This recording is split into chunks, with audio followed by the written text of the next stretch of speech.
listening to Late Night Radio on the SHR Media Network. Caution, there will be mature themes explored and potentially adult language used. If conservatarian words, phrases, certain concepts, or rhetoric offends you, tune out now.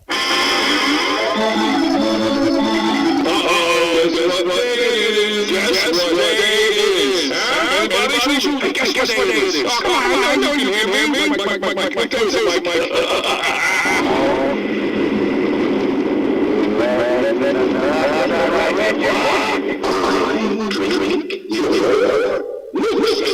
How dare you? I call that bull talk for a one-eyed fat man. Fill your hand, you son of a bitch. Of course, Eli is getting me wrong. Freedom is never one generation away from extinction. We pass it on to our children in the bloodstream. The only way they can inherit freedom will be known is if we fight for it, protect it, defend it, and then hand it to them with the will, what lessons and how they their lifetime must be the same. And if you and I don't do this, then you and I may well spend our sunset years telling our children and our children's children what it once was like in America when men were free. I have come here to chew bubblegum and kick ass.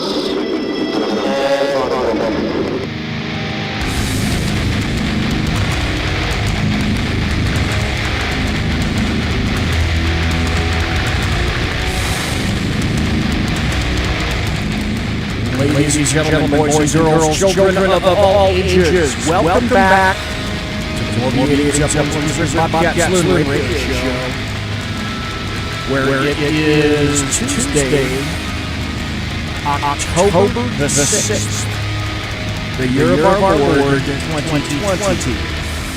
October. Holy moly. Where has the year gone? And at the same time, it's been the longest damn year in the history of history. Ladies and gentlemen, boys and girls, children of all ages, welcome again back to my show here in the saloon, where I am broadcasting behind enemy lines in occupied California, spelled with a K, a mere 2 miles east of the locus of evil on the entire left coast. It's the building, the Capitol building in downtown Sacramento, 10 Streets, where at the end of the show, when I exit plush, resplendent, and palatial, on sumptuous, SHR Studios, I will be smelling the odoriferous stench of sulfur and brimstone as it emanates from that evil building downtown. And as normal, before warned, what you're going to hear tonight for the next 2 hours consists of my opinion and my opinion only. Unfortunately, because the fear porn that grips this nation saloon is not over.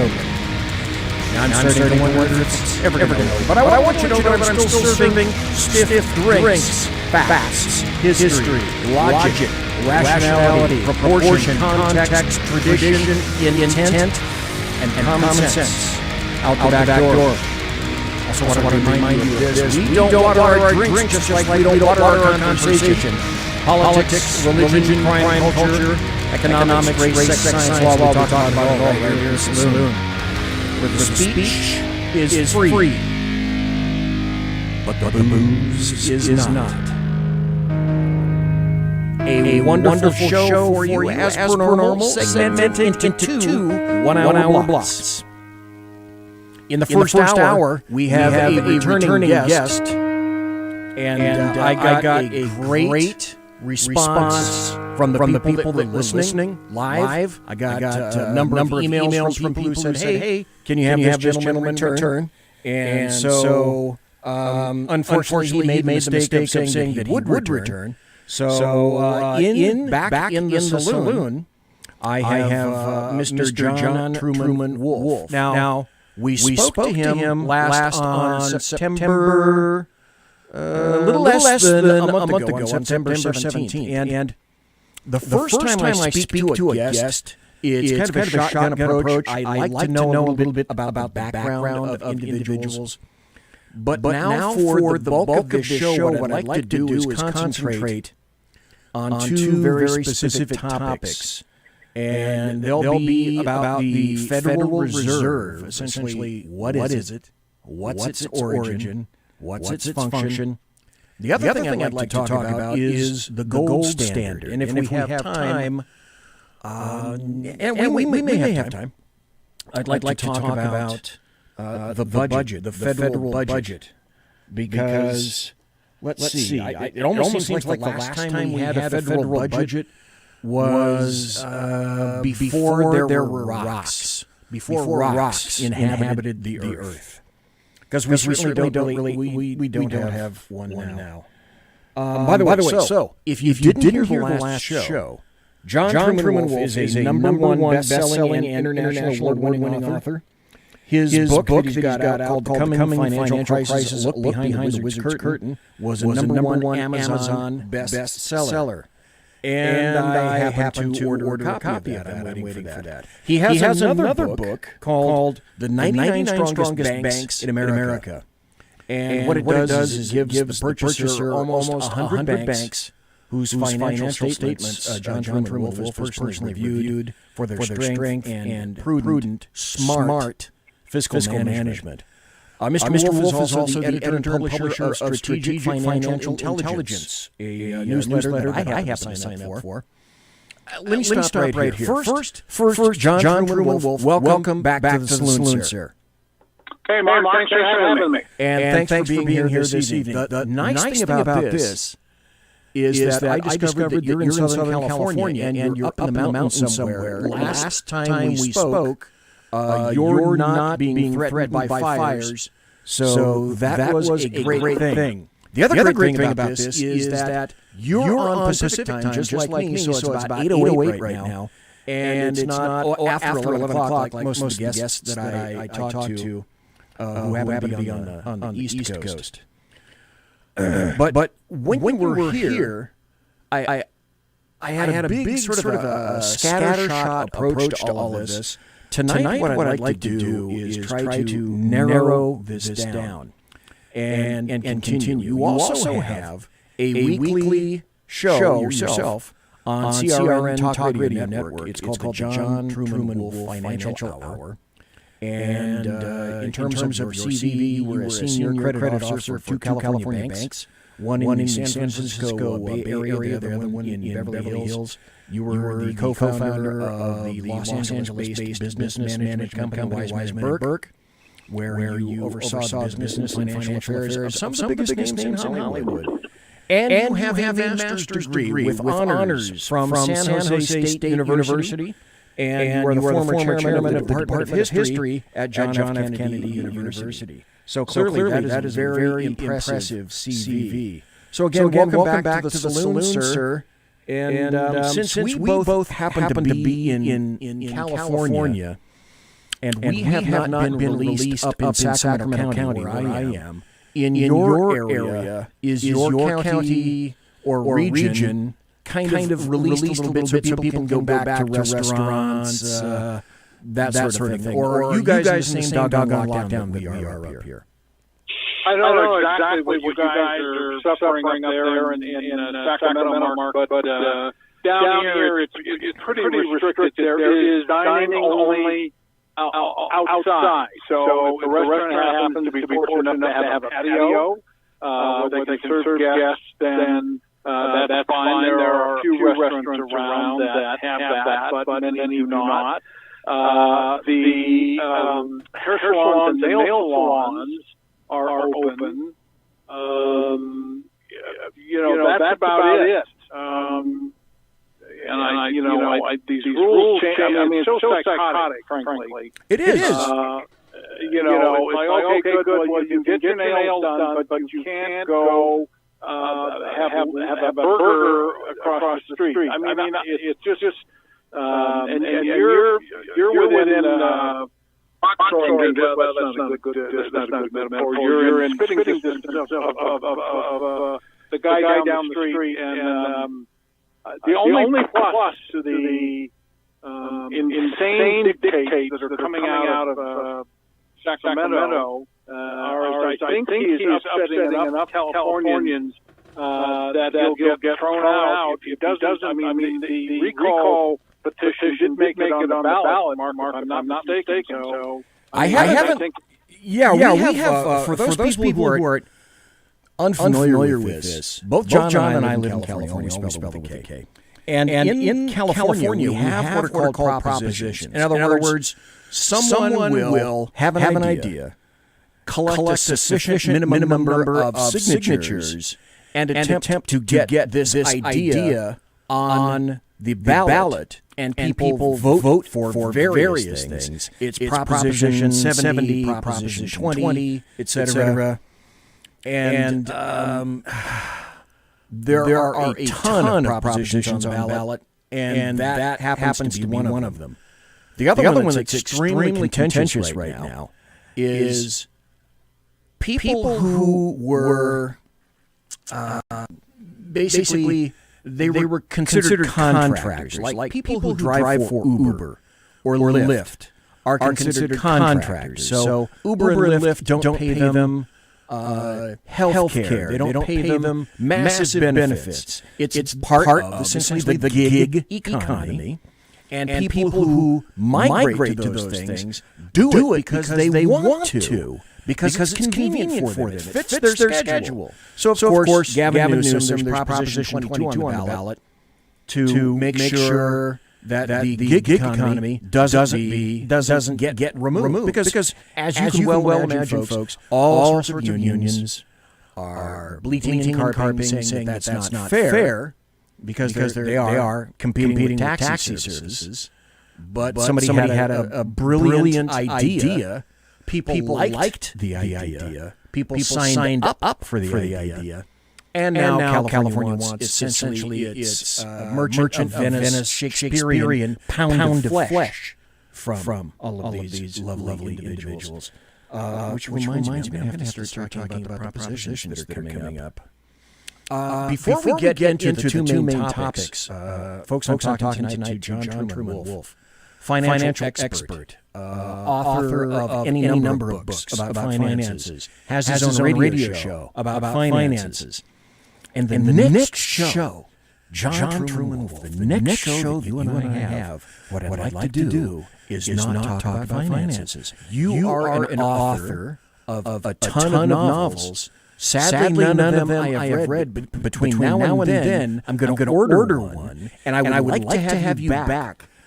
Not to talk about fiscal areas, but to talk about writing, being an author, your fiction, that kind of thing. Because I love talking to authors as well. Sure. Be my pleasure. I've got a tech series, private eye series. And there's three in the series. I'm about halfway through the fourth one. And I love writing. Fiction is more fun to write, Mark, than non-fiction. Oh, I'm sure. It just doesn't sell well. So write a book on the real actions behind the global financial crisis, and you become a bestseller. Write about like the first book in the series, the fiction series, is called Mind Games. And it's about the out-of-body psychic spy program the CIA ran out of Stanford in the 70s and 80s. And that's what I said is true. Then I just spun a fictional story around that. But so I look forward to talking about that stuff. Okay, so let me ask you this before we again transition back into finance. If I were to pick up the first book to read of anything that you've written, would you recommend Mind Games? Would that be a good place to start, do you think? Yeah, it's a good place to start. Absolutely. Okay.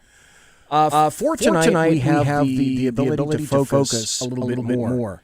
And as I indicated and confessed on the first show, and I will be a confessor on the second show, is I know enough about finance to be terribly dangerous to someone who's interested in me.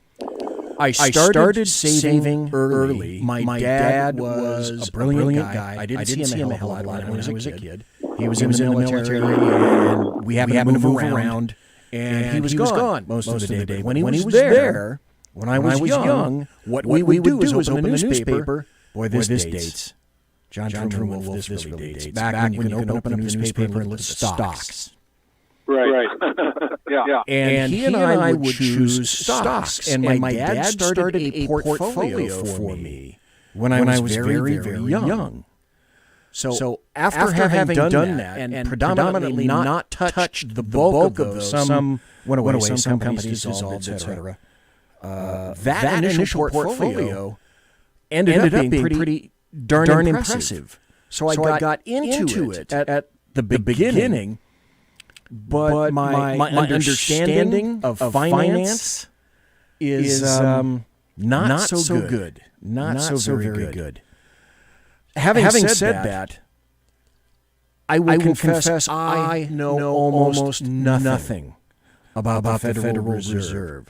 So the Federal Reserve, as I understand listening to people, is either a bit of a fiscal savior, or as a lot of people have told me, it is the devil incarnate set out to ruin the nation.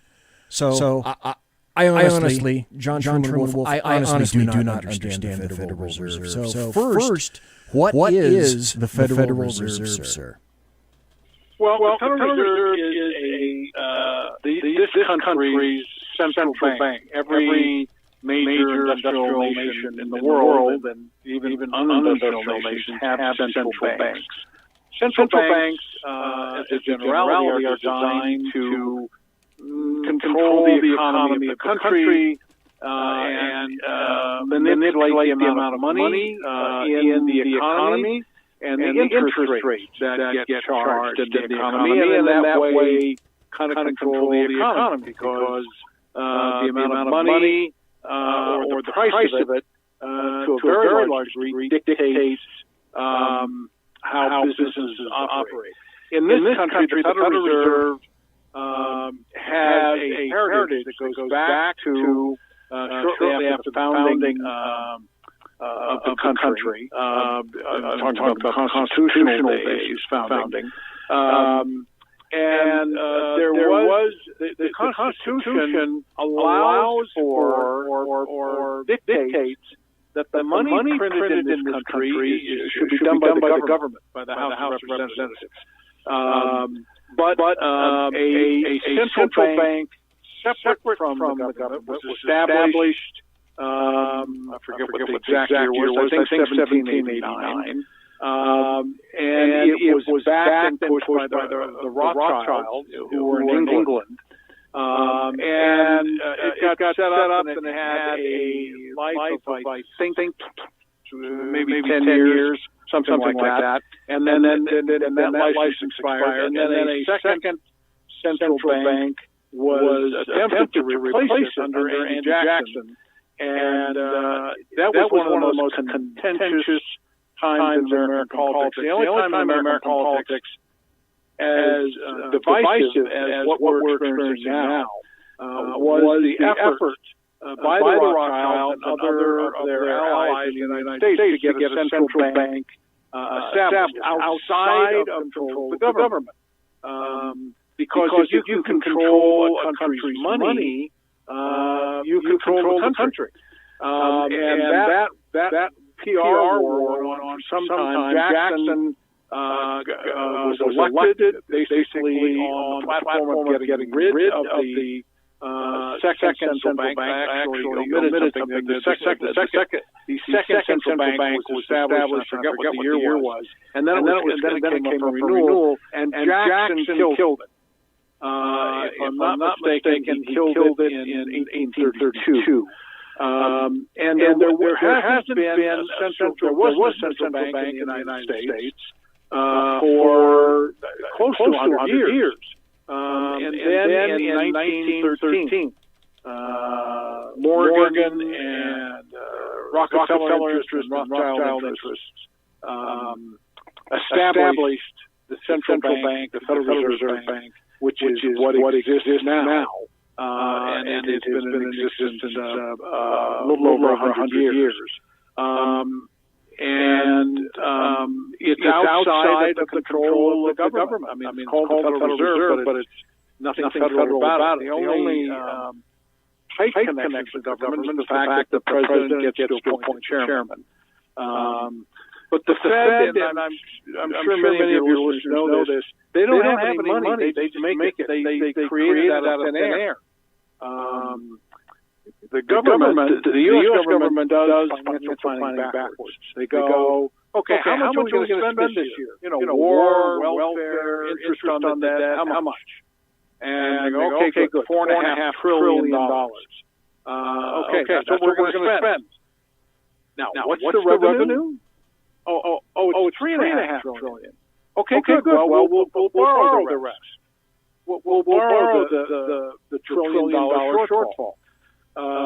And they issue IOUs to borrow the shortfall. Those IOUs are called treasury bills, or treasury notes, or treasury bonds. Each of those things has a little longer duration. The treasury bills are short-term, the treasury notes are medium-term, 2 to 10 years, and then the bonds are long-term, 30 years. So they just borrow the money. It doesn't matter, frankly, whether it's a Republican-controlled Congress or a Democratic-controlled Congress. These people are debt junkies. They can't balance a budget. They can't stay within their revenue, and they borrow. And I'm sure many of your listeners are aware that the national debt, which is this pyramid of shortfalls, is now pushing 24 trillion. 23, 24 trillion. I think it's 23.5. If I'm not mistaken, I may be off a little bit there, but not much. And it just continues to build. And we, meaning the taxpayers, pay interest on those borrowings, and the interest goes to the Federal Reserve. Now, the interest on $24 trillion is a piece of change. I would say yes, most definitely. And the Fed does give some of that money back to Congress, and it keeps some. So it's an entity. There's a board of governors, the chairman of the New York Fed, and the New York. There are 12 different branches, and the one in New York is kind of the godfather. And the chairman of the New York Fed, a guy at this point named Jerome Powell, is kind of the king of the roost there. Our money should not be created by some non-governmental agency. It should be controlled by Congress. There should be a bank. This is my opinion now. There should be the functions of the Federal Reserve could be in the U.S. Treasury and overseeing as stated in the Constitution. Anyway, long-winded answer to your question. You mentioned T-bills, treasury bills, that people, they've got debt, and so the first question when you mentioned that was, okay, who customarily will purchase a T-bill? Well, investors will buy them, so foreign governments buy them in the billions/trillions of dollars. So the biggest holder of government debt, actually think it's Japan. I haven't looked recently. China's got $1 trillion worth of debt. And they think at least they try to control the U.S. government by saying, we're going to sell the notes that we own, which will drive the price of the dollar down. It's funny, Mark. The bastion of free enterprise, where we live, $23 trillion debt. The largest communist nation on planet Earth has got $3 trillion in reserves. Is that bizarre or what? And of those $3 trillion in reserves, $1 trillion are government bonds and bills and so forth. It's really bizarre. A few years ago, when I first published the book that became a bestseller, I actually had a different title to it when I started, and then we republished it. But a friend of mine got the book. I don't know if I told you this before, but a friend of mine in Taiwan got the book to some people in Beijing. And she sent me an email. She said, the Chinese government would like to talk to you about the solutions in the book. I thought it was a joke. It's okay, have fun over this class, put me up in this particular hotel. I knew some of the hotels in Beijing. And the next day, she sent an email back. Okay, good. They'll fly you however you want. They'll put you up wherever you want. And so the Chinese Communist Party flew me to Beijing. I spent a week there talking to some reasonably senior people about solutions, the book that I had proposed. And among other things, they were seeking to back the yuan. The Chinese currency is called the yuan. It's also called the renminbi. It has two names. I don't know why. But they want to back it by gold. And China is buying gold in huge amounts still. They were then, and they are now. Yep. And they haven't got to the point where they back the yuan gold, but they're making efforts in that regard. Anyway, interesting trip.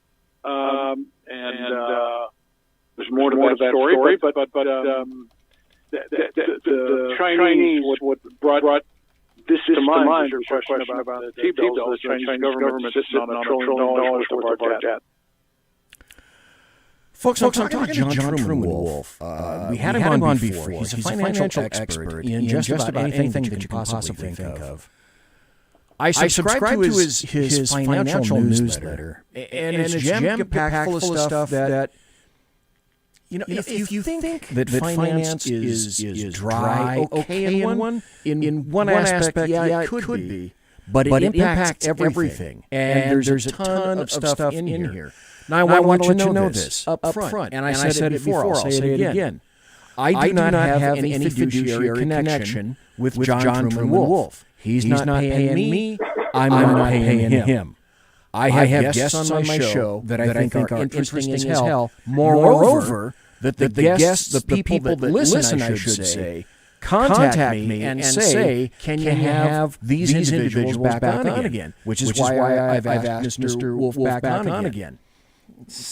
We got about 2 minutes before the bottom of the hour break. I think I might be able to squeeze this question in. So John Truman Wolfe, people that buy our debt may be looking to make some fiscal gains themselves. So I think that's kind of a straight question. Number one, can you actually do that? Can you make money on it? Number two, the first thing that popped into my head was, wait. Doesn't this sound like a great way to acquire leverage over the United States of America? Buy their debt. And then as you indicated earlier, when things go south, potentially hold it over our head. Well, as I said, Mark, I mean, the Chinese have made threats in that regard. The Saudis, and that's another story I could get into. It's a really fascinating story. Okay, I'll tell you what, when we come back, I'd love to hear it. I would like to hear it. Good. All right.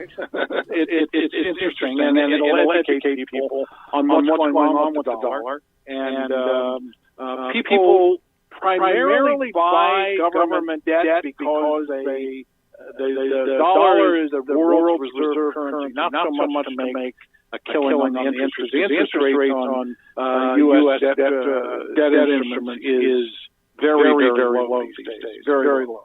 Not as low as Europe, mind you, where they have negative interest rates, which we can explain after the break. Okay, please.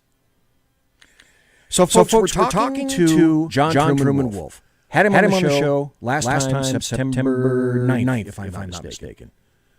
And when we get back, well, the focus tonight is the Federal Reserve, but this is ended up branching in any number of directions. So when Mr. Wolfe returns, I'd like to continue talking. He said he has a story that's pretty interesting about Saudi Arabia. So I'd like to hear that and the other topic that he just brought up. So hang on. We're going to have a break. If you need to go to the electrical chamber, now is the perfect time to do it. And I will be right back after this. Conservative media done right. You're listening to the SHR Media Network. Southern Sense is conservative talk with Annie, Radio Chick Ballots as host, and C.S. Bennett co-host. Informative, fun, irreverent, and politically incorrect. You never know where they'll go, but you'll love your journey. Annie is a top conservative host on Top Radio and features some of the finest guests packed with important politicians and newsmakers. Listen every Friday, 3 to 6 p.m. Eastern, noon to 3 Pacific on the SHR Media Network. Remember, Southern Sense is common sense.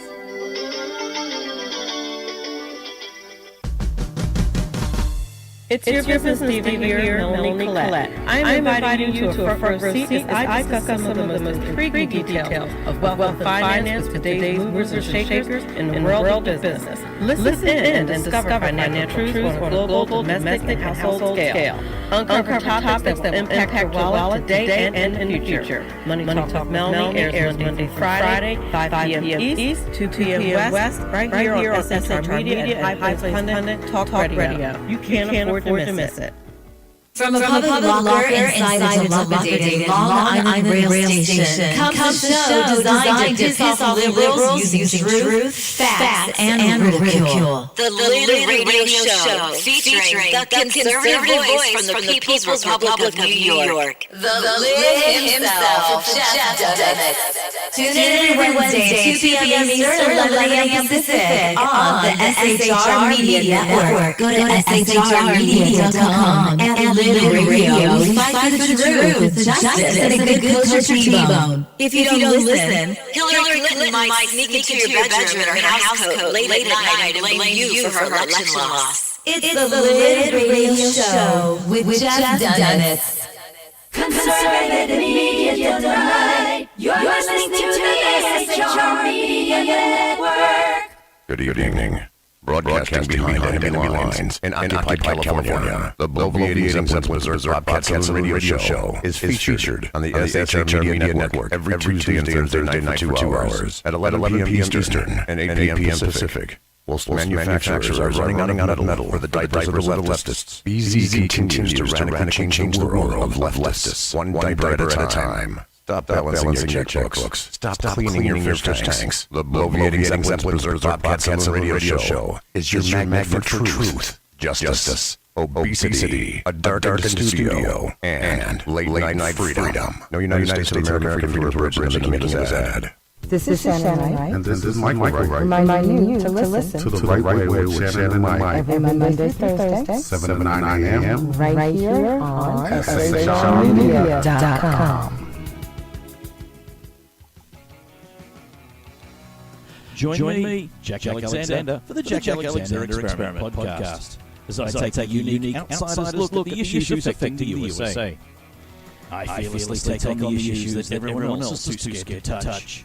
The Jack Alexander Experiment podcast is available wherever good podcasts can be found, like Spreaker, iHeartRadio, and Google Podcast.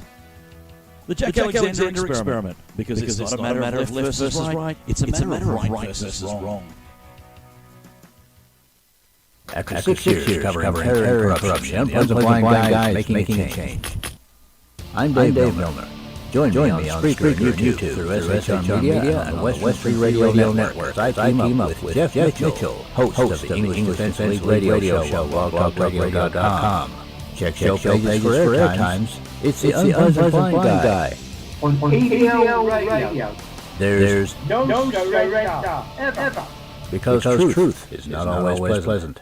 Featuring the effervescent contrarian, sackhead Clint, plus the unrestrained velocity of BZ, the sackhead against terror is a real chat show. Doubling your late night conservative talk show pleasure with double the hosts. You can listen every Wednesday night at 8 p.m. Pacific, 11 p.m. Eastern. Please note, some contents may have settled during shipping. Member FDIC, batteries not included, warranty void in Montenegro. Conservative media done right. You're listening to the SHR Media Network. Ladies and gentlemen, boys and girls, children of all ages, welcome back.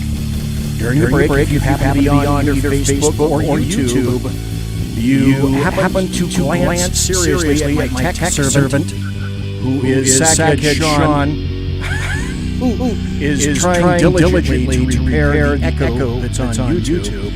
And it's because we got a software update, and we had to factor the cameras. So anybody that happens to be in chat and on YouTube, can you kindly let me know if the echo in YouTube is gone? Because I believe it has. For the first hour tonight, we're continuing to talk to John Truman Wolfe. He is a fiscal expert. He was back. We had him back in September. And before things get too crazy, I wanted to focus because after November 4th, folks, things are going to get just nutty. Absolutely just nutty. So I wanted to have him back on. Tonight we're talking about the Federal Reserve. And obviously a radio host himself, John Truman Wolfe, knows how to drop a teaser. So he said before the break that he had a story about Saudi Arabia. So, sir, can you tell us that story? It sounded very interesting. It is interesting. At the end of the Second World War, 1944, Mark, the Allies, the war was winding down, met at Brentwood, New Hampshire. To restructure the global financial system.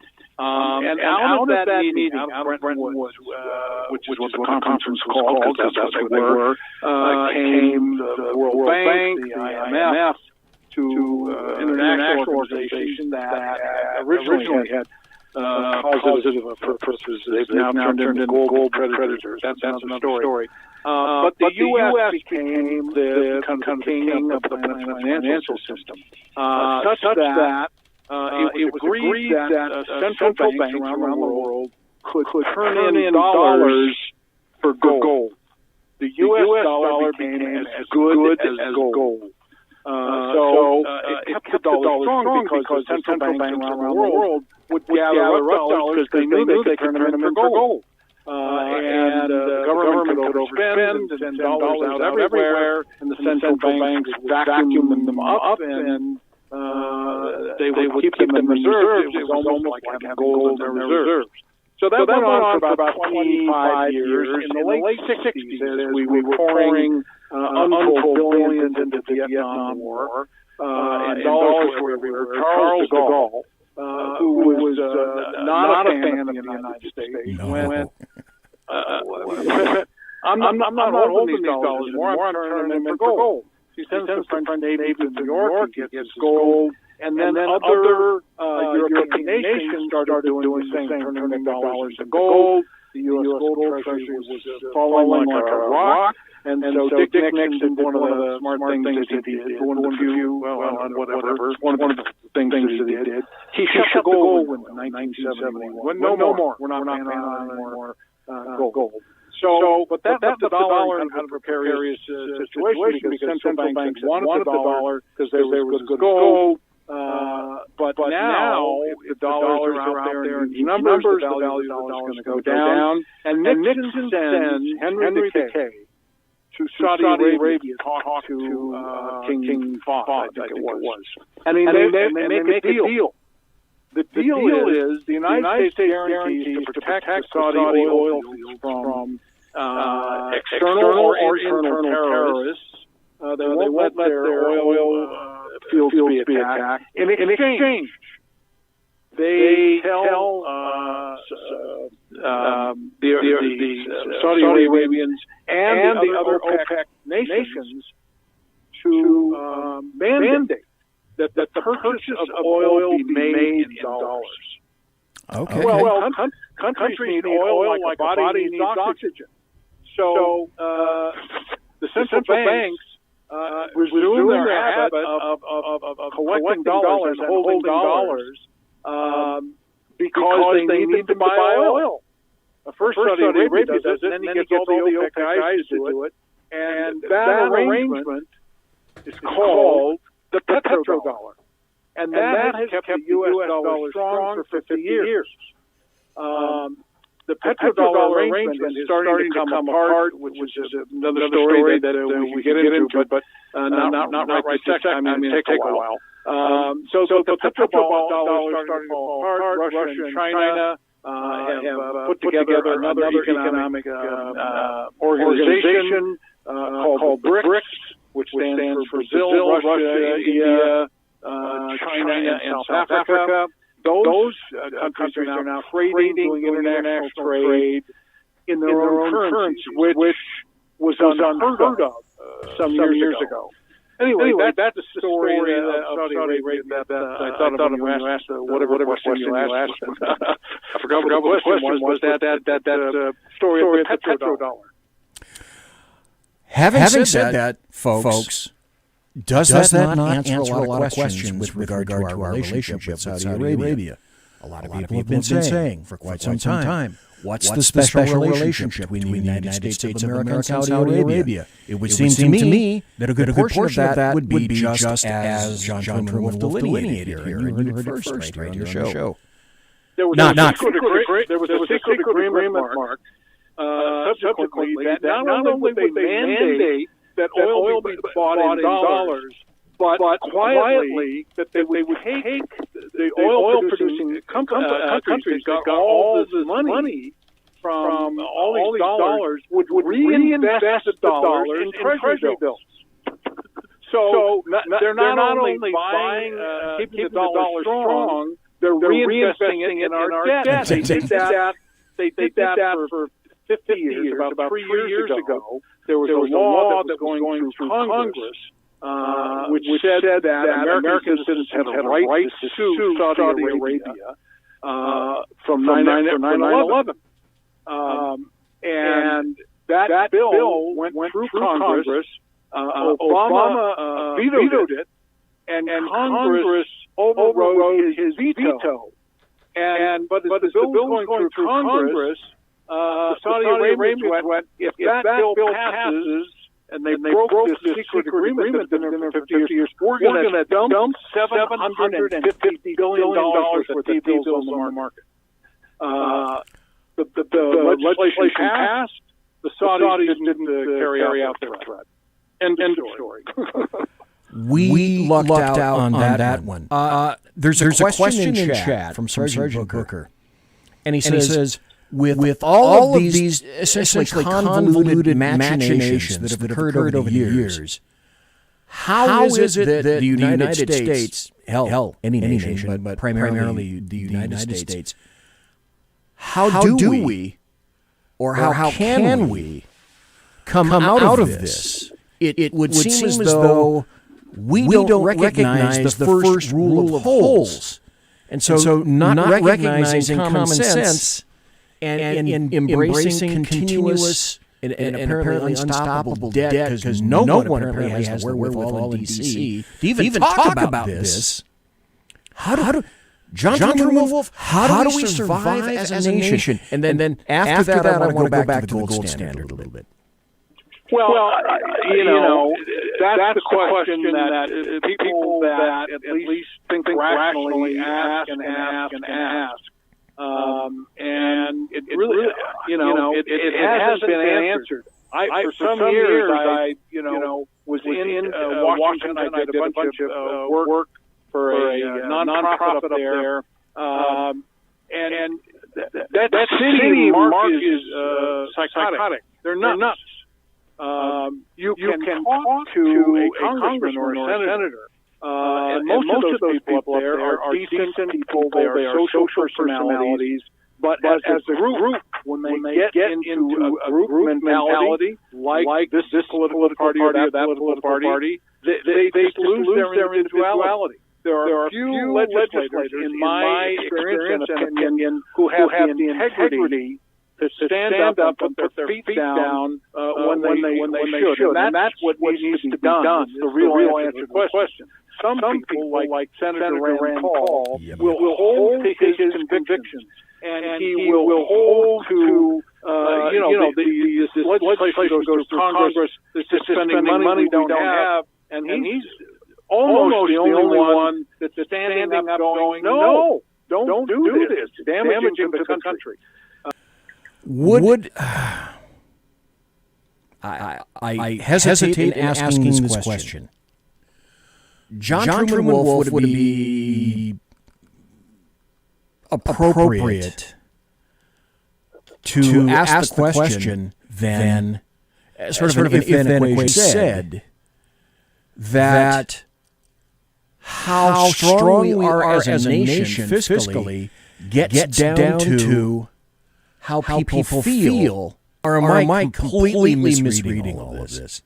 No, you're not misreading it at all. It is what provides the confidence that when foreign nations or individuals in foreign nations or investors in foreign nations experience chaos in the financial markets, they do still turn to the dollar because of the world.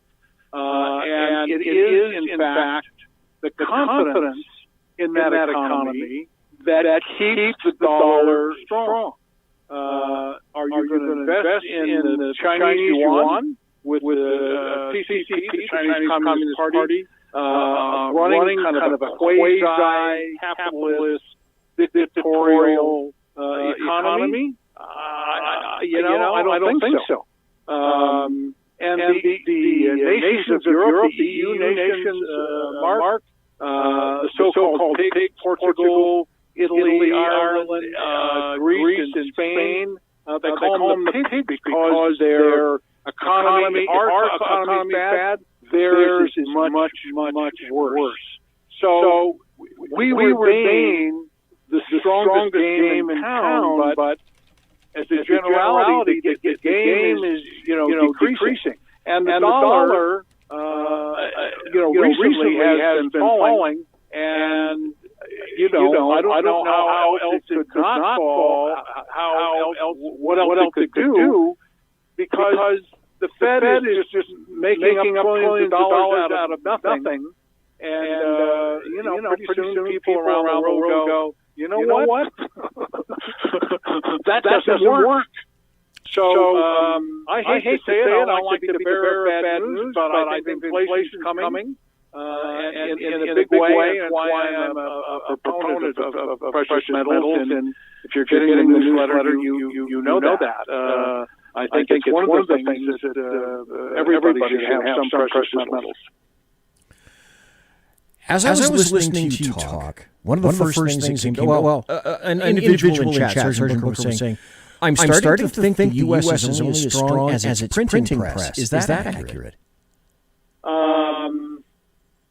Well, I would say no. I think the answer to that question is no, because what is behind the printing press is the nation. I mean, take the COVID economy out of the picture for a second. This nation was booming before that nonsense. Yes, it was. Yep, it was. And it's driven by.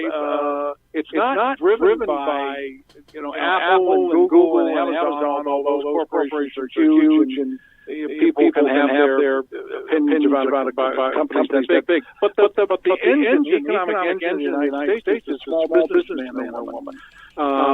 They make up about 2/3 of the economic activity in the country, and it's why this shutdown is so devastating, because it's a small business person that's getting harmed. But if we get back to where we were before this virus nonsense, we still have a strong economy, regardless of whatever printing the Fed does. The reason that the printing press has been effective is that it has enabled the Congress, the President, to make loans to people and so forth and so on. But that is not any kind of long-range solution. I think most people recognize that. Let's see. I got about 10 more minutes before the top of the hour. Folks, we're talking to John Truman Wolfe. He's a fiscal expert, has a great newsletter that I ended up subscribing to, author of a number of nonfiction books about the economy, also author of a number of fiction books, one of which I'm going to pick up here in the not too terribly distant future, likely later on tonight. We're talking about the Federal Reserve. I'm going to wrap it up with one question that I think might be heretical. I'm not going to go there just yet. But I will ask Mr. Wolfe, is there a possibility, or would we want to go back to the gold standard? Well, two different questions. I don't think there's a possibility of going back to gold standards. I think that forces the international banking elite would fight it so strongly. At least not in the foreseeable future. Would we want to go back? I think the answer to that is yes, because we had that 100 years or so ago. The real bottom line solution for money should represent production, Mark. It should represent the assets, the things that get produced. There should be enough money in circulation to buy what there is to buy. Money should be represented by goods and services. Lacking that, you go to a gold standard. The fact of the matter is there actually isn't enough gold to provide backing for the U.S. currency, as there was 100 plus years ago. But I think people should own precious metals, because I think prices of gold and silver in particular are going to go up. And I'll take a half a second here and sound like a used car salesman and give a plug, because I make very specific recommendations in the newsletter. And that newsletter, folks, is Strategic Financial Intelligence.com. Strategic Financial Intelligence.com. And there are, not only does it make sense to buy bullion, but there are gold mines and silver mines, the prices of which are very reasonable. And I think those things are good for people as precious metals start to soar here. So am I reading you correctly? You're thinking that a physical asset would be something to have about this time. Precious metals. Property? Yes. Particularly, I was just talking to somebody before the show. One thing would be REIT, Real Estate Investment Trust, that specialize in agriculture. That would make a lot of sense. So, land that is productive. Okay. I may as well hit you with the ultimate question right now, because I wrote a post on this maybe 4 or 5 years ago. And somebody asked me, it's because I saw a documentary on the television. And it got my brain thinking about lots of things. So it's alleged that Fort Knox holds 5,046 tons, 147.2 million troy ounces of gold. So the big question, Fort Knox, the bullion, the United States Bullion Depository in Kentucky is surrounded by an army base with a tank corps. Fort Knox is the representative of strength, solidity, etc.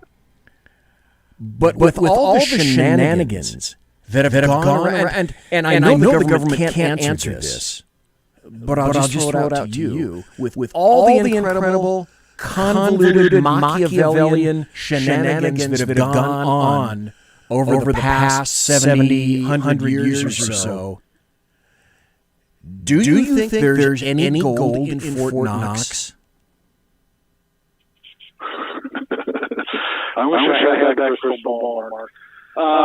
Okay, see, here's the thing. Just your hesitation on that, to me, bespeaks volumes, which is why the government can't ever answer that question. And I posed it to you, knowing full well our government never would. Well, look, you're sensitive to what's going on there in Washington, as am I. I love this country. I think our government in general is nuts. That's not true of the president. I think the president, while I think he ought to keep his mouth shut sometimes, I think he's been the most productive president in American history. He just ought to keep his Twitter account under wraps. But Washington is it's a nightmare. How do you spend $1 trillion a year more than you take in and then go borrow? These people are like heroin junkies. They can't stop borrowing because they want to give some kind of benefit to their voters and so forth. Their primary purpose is staying in office. So I think it's incumbent. From my perspective, I write and I talk and I do as much as I can to try and get my representatives to exercise some modicum of sanity. Now, unfortunately, you and I both live in a state that have two women senators that operate a little to the left of Mao Zedong. Slightly, yeah.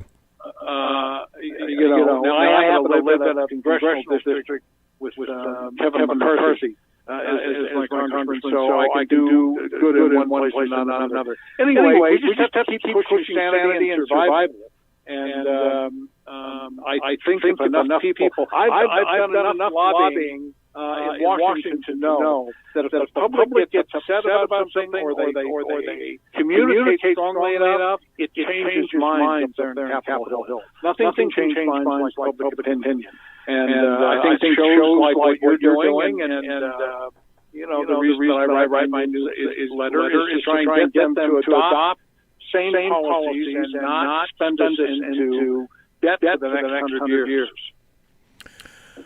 John Truman Wolfe, is there another country in as extremist, I would say, as we are? You've said we know we're in very, very serious debt. Russia, China, are they as bad, or even are they worse at this point? Well, they aren't as bad. I mean, I've been to Moscow a number of times. I've spoken there, my record, because it's a nasty subject. But he's not stupid, this guy. And they have a reserve policy there because their economy is driven almost entirely by oil. And if the price of oil goes down, their budget crashes, but they've got reserves set aside for that. So they do have debt. They are unfortunately very dependent on oil, but they're not economically. If you look at that, they're not as productive as we are as an economy, but in terms of their debt structure, they're not anywhere near as bad off as we are. China is much more in debt. They're currently, Mark, pushing the PBOC, People's Bank of China, Central Bank of China, is pushing the implementation of what are called CBDCs, Central Bank Digital Currencies, replacing cash with zeros and ones. Four different cities in China are now operating on digital currencies. People are being paid by digital currencies, and China intends to lead the world in the implementation of central bank digital currencies, and the world's going that way. 80% of the central banks on this planet are in the process of piloting digital currencies. Cash is going away.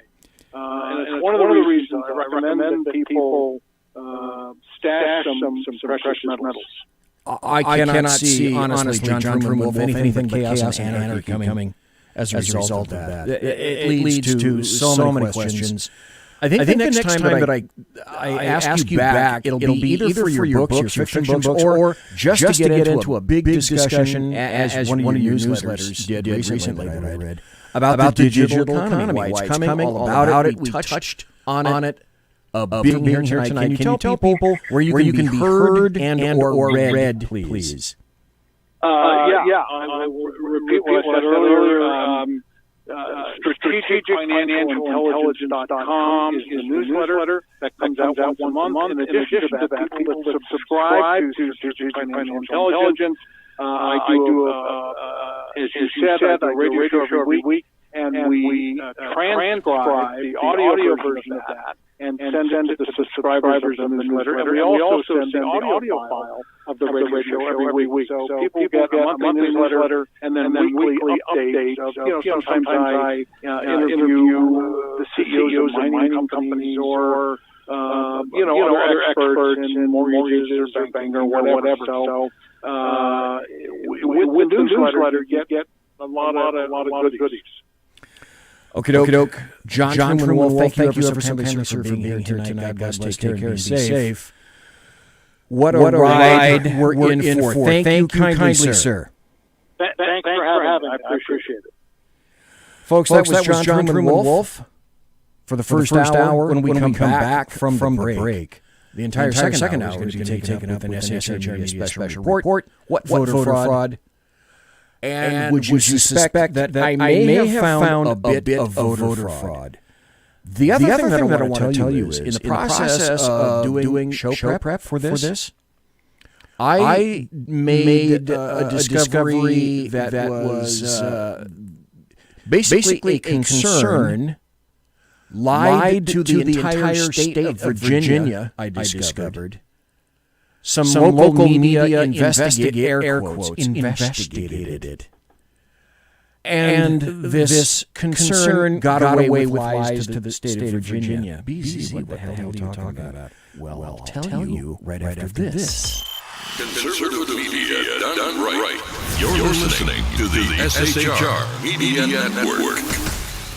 From a public locker inside a dilapidated Long Island rail station comes a show designed to piss off liberals using truth, facts, and ridicule. The Lid Radio Show, featuring the conservative voice from the People's Republic of New York, the Lid himself, Jeff Dunitz. Tune in every Wednesday at 2 p.m. Eastern, 11 a.m. Pacific on the SHR Media Network. Go to shrmedia.com. At Lid Radio, we fight for the truth, justice, and a good kosher T-bone. If you don't listen, Hillary Clinton might sneak into your bedroom in her house coat late at night and blame you for her election loss. It's the Lid Radio Show with Jeff Dunitz. Hey, are you guys listening? This is Shannon from Right with Shannon and Mike on SHR Media. I know you've been wondering where we are and what's been going on. Well, folks, that's right, we're back. So please join us 7 to 9 a.m. Monday through Thursday on SHR Media, on Spreaker, iHeartRadio, and Spotify, and Facebook Live at 11 a.m. on Right with Shannon and Mike on Facebook. You don't want to miss a minute. We've got lots of guests, lots of segments, and lots of interesting things. And let's face it, there's nowhere for you to go, so you might as well tune in. Again, Right Way, Shannon and Mike AM. We're back live on the air on SHR Media. 7 to 9 a.m. Monday, Thursday, audio, and Facebook Live, audio and video. Yes, we are going to do video. Facebook Live, Right Way, Shannon and Mike AM. Hope to see you soon.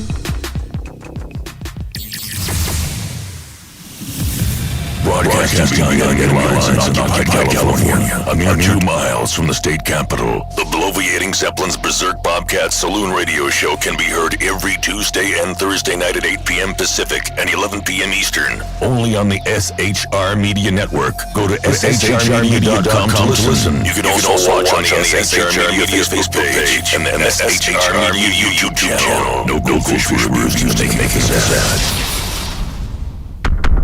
Conservative media done right. You're listening to the SHR Media Network. It is he that is me, bringing perspective from across the sea. Join me, Jack Alexander, 4 days a week for the Jack Alexander Experiment podcast, as I take a unique outsider's look at the news and issues affecting life and liberty here in the USA. I'll show you what the mainstream media refuses to. Politics, border security, defense, healthcare, travel, nothing is off limits.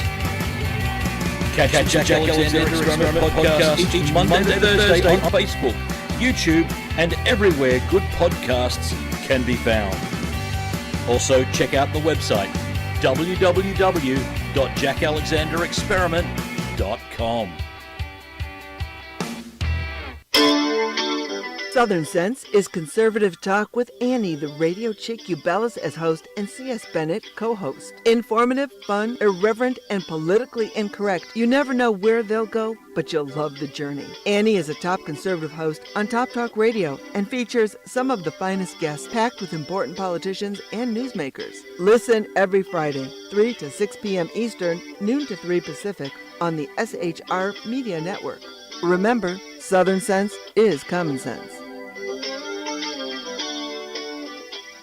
After 6 years covering terror and corruption, the Unpleasant Blind Guy is making a change.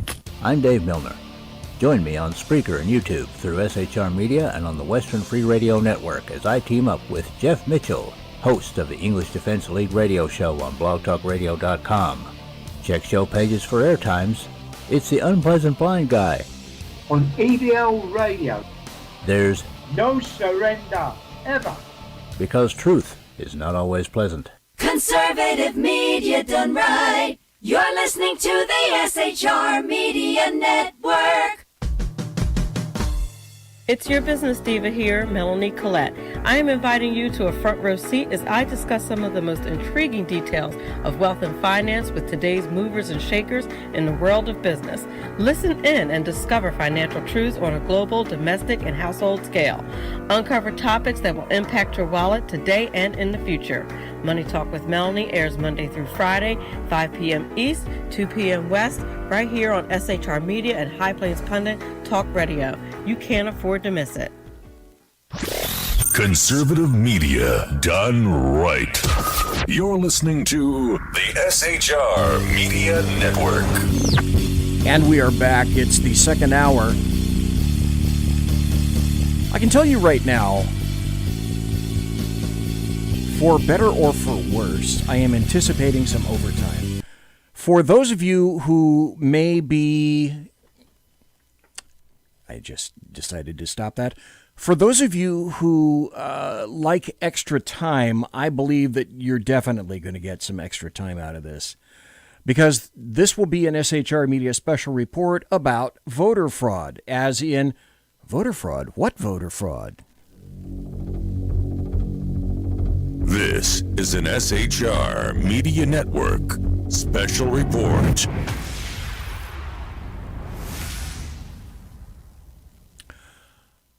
The leftists, Democrats, and the American media maggots, what I call the LDAM, have been telling everybody for quite some time that there is no voter fraud.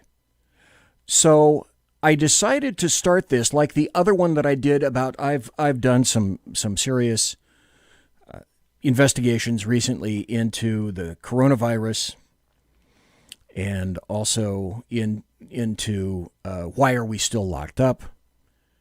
And I decided to go into this because it's the bleat of the leftist Democrats and American media maggots that there is no voter fraud.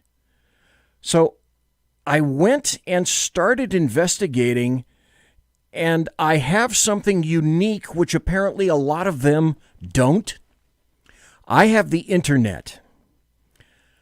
So there isn't enough time or room for me to delineate and refute with every damn example the claim by leftist Democrats and American media maggots that there is no voter fraud. The examples are beyond legion. America itself, well, I'm going to go back with this that a lot of people conveniently forget. America itself has a history of obstructing elections, specifically under the, imagine that, Barack Hussein Obama regime. The first instance, if you recall, folks, would be that of Israel. The Jerusalem Post wrote back in 2013, Obama's shocking interference into Israel's election process. Benjamin Netanyahu received the invitation to address Congress from House Speaker John Boehner, if you remember him, he of the tanned face, shortly after President Obama had warned Congress in his State of the Union address that he would veto any move they may make to strengthen sanctions against Iran in pursuit of a nuclear weapon. If you remember, Israel had released a video showing that an undisclosed Iranian intercontinental ballistic missile site was in existence, and Netanyahu was concerned that the Obama administration was on its way to signing an agreement with Iran while Israel was embroiled in elections. So Netanyahu ends up accepting Boehner's invitation, and he comes over and he speaks. Furiously, the good Mr. Obama in the White House threatened there would be a price to pay for Bibi's visit to Washington. Then we discovered what that price was. So this was a running theme, okay, with the Barack Hussein Obama administration. Retribution, revenge. Obama was all about retribution, revenge, and particularly division, the hallmarks of his regime then and now. So the Obama presidential election team set up camp in Tel Aviv with the mission to defeat Netanyahu in that upcoming election in 2013. The Anyone But Bibi mission was headed by Jeremy Byrd, Obama's national field director in his successful presidential campaigns. Under Byrd, a group called Victory 15 was set up. It recruited the young activists from Israel's 2013 social protest movement, and from that, our money, through people associated with Barack Obama, attempted to upset an election in Israel. There's a second instance that occurred here in the United States of America, which I bet you don't remember, but I do, because that's why you listen to me. That's why you're paying the big bucks to listen to this show. Okay, there is no paywall. You already know that. The second instance would be that of this occurred under then Indiana Governor Mike Pence. This is from Daily Caller. It says, Obama's feds tried to hack Indiana's election system while Pence was governor. Why would they do that? Remember what I said about retribution and revenge? So it was through DHS, Department of Homeland Security officials. They tried to hack Indiana's state electoral system with at least 14,800 scans or hits between November 1st, 2016 to December 16th, 2016. The attacks are part of a second confirmed IT scanning assault by DHS officials against states that resisted then President Barack Obama's attempt to increase federal involvement in state and local election systems by designating them as critical infrastructure for national security. And if you didn't go along with that, essentially, Obama sent DHS to hack into the state of Indiana's system. You remember, by the way, that Mr. Obama stated there can be no voter fraud and no rigged elections because they are so decentralized. Remember that insistence? Hold that thought. But remember, simultaneously, he wanted them centralized. Who actually attempted to hack American election infrastructure for punitive reasons and was caught red-handed? The DHS, NSA under Mr. Obama, because certain states refused to go along with the Obama administration's insistence that they do become centralized, when he just told us our strength is not being centralized. And imagine that. So what I'm going to do now is lay forth a ton of examples, some audio cuts and whatnot. There will be attributions, article after article, sources all over the United States, indicating that as opposed to what the LDAM, the leftist Democrats, and American media maggots tell you, that what they insist is, there's no voter fraud. Oh, yeah, there is. It does exist, and it is rampant. Now, with a couple of exceptions, I haven't gone into Mr. Peabody's Wayback Machine. I've limited my searches to pretty much essentially 2016 and on. I can't go on for 3 hours just about this topic. Maybe one day I will revisit it, but tonight is not that night. The LDAM and the Gallups, guilty overeducated white people, are not going to listen to you if you insist that there's voter fraud. So that's why I'm here tonight, to have people that doubt it refer them to this show, to the podcast, and it's going to be up at Bloviating Zeppelin. 5-year-olds. Well, let's go back. Let's go back to voter ID, okay? You can't demand voter ID. Anyone and everybody should be able to vote for anything, anywhere, according to the LDAM, with no substantiation whatsoever or verification required at all. And essentially, 5-year-olds know that is a recipe for failure and corruption. And maybe I ought to, say I apologize to 5-year-olds for insulting them. Do you guys remember this? Do you remember Amy Horowitz? Do you remember what he did? Listen closely, if you would, to this. This is about maybe... ID laws suppress the black vote. So he's going to Berkeley. Well, who's here? Mostly white people. Do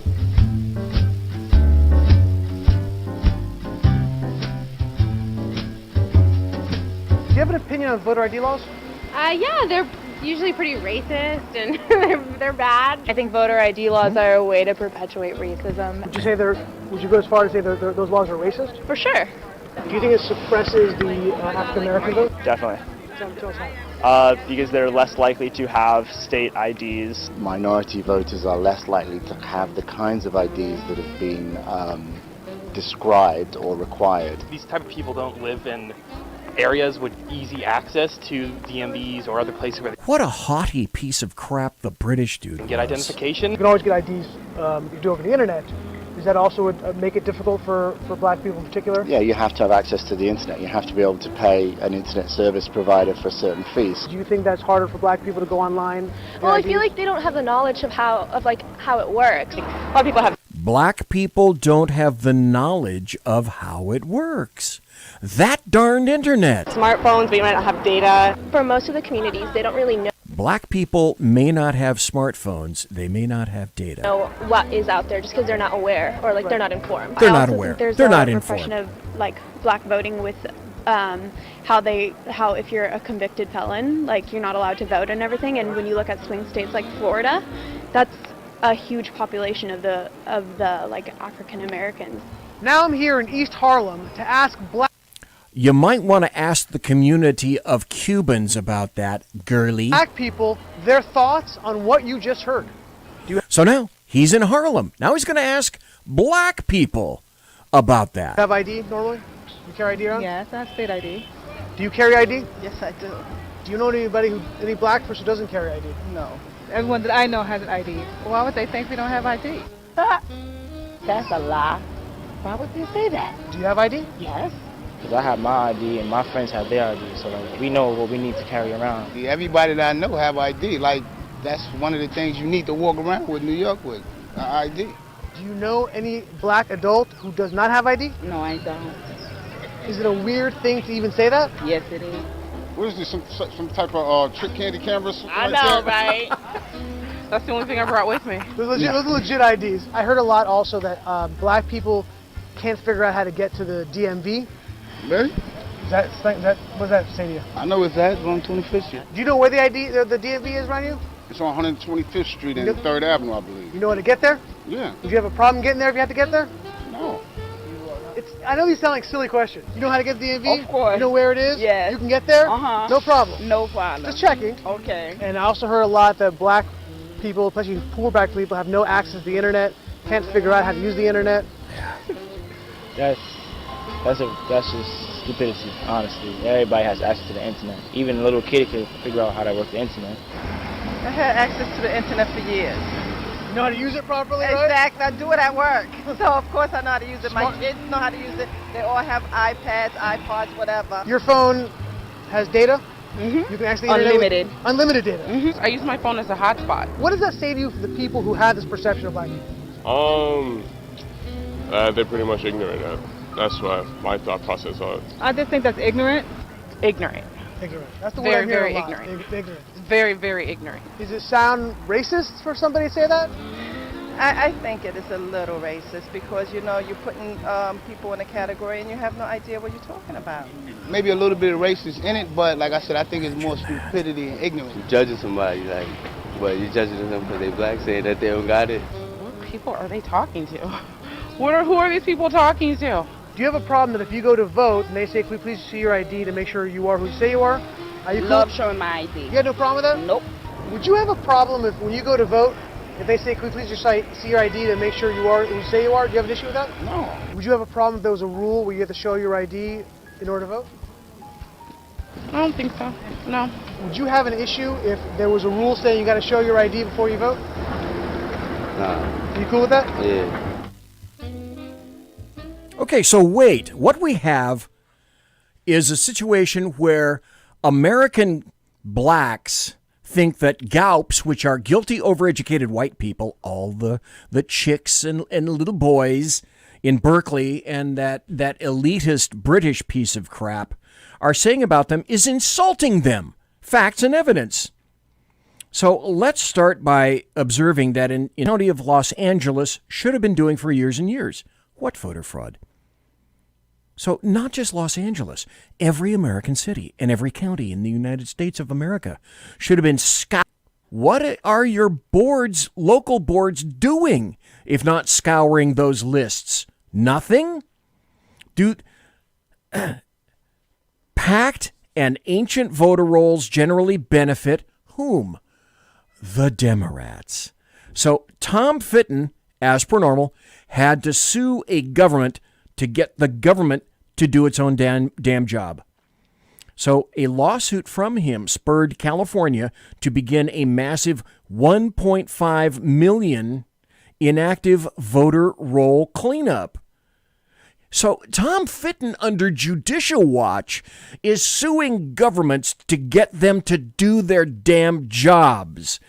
How insane is that? That's just nuts. Hi, Judicial Watch President Tom Fitton here with a special update on a new election integrity lawsuit we filed against California and Los Angeles over their failures to clean up their voter rolls. Federal law requires that states take reasonable steps to clean up the voting rolls, but that's not taking place in California. In fact, in many places, including in Los Angeles, they have more people on the rolls than are eligible to vote. Dirty voting rolls can mean dirty elections. And this lawsuit aims to ensure that the citizens of California can have more confidence that their elections will be fair and honest. That is purposeful. So let's begin with one fundamental problem. Mail-in voting due to Wuhan 19. You know, the thing pushed by Democrats due to fear porn. You can't walk safely into the polls and expect to cast your vote, right? Well, I just played this not long ago. Dr. Fauci says you can. Go out and vote in person, given that this year there is so much concern around the vote? I think if carefully done according to the guidelines, there's no reason that I can see why that not be the case. For example, you know, when you look at going to a grocery store now in many regions and counties and cities that are doing it correctly, they have X's every 6 or more feet. And it says, don't leave this spot until the person in front of you left their spot.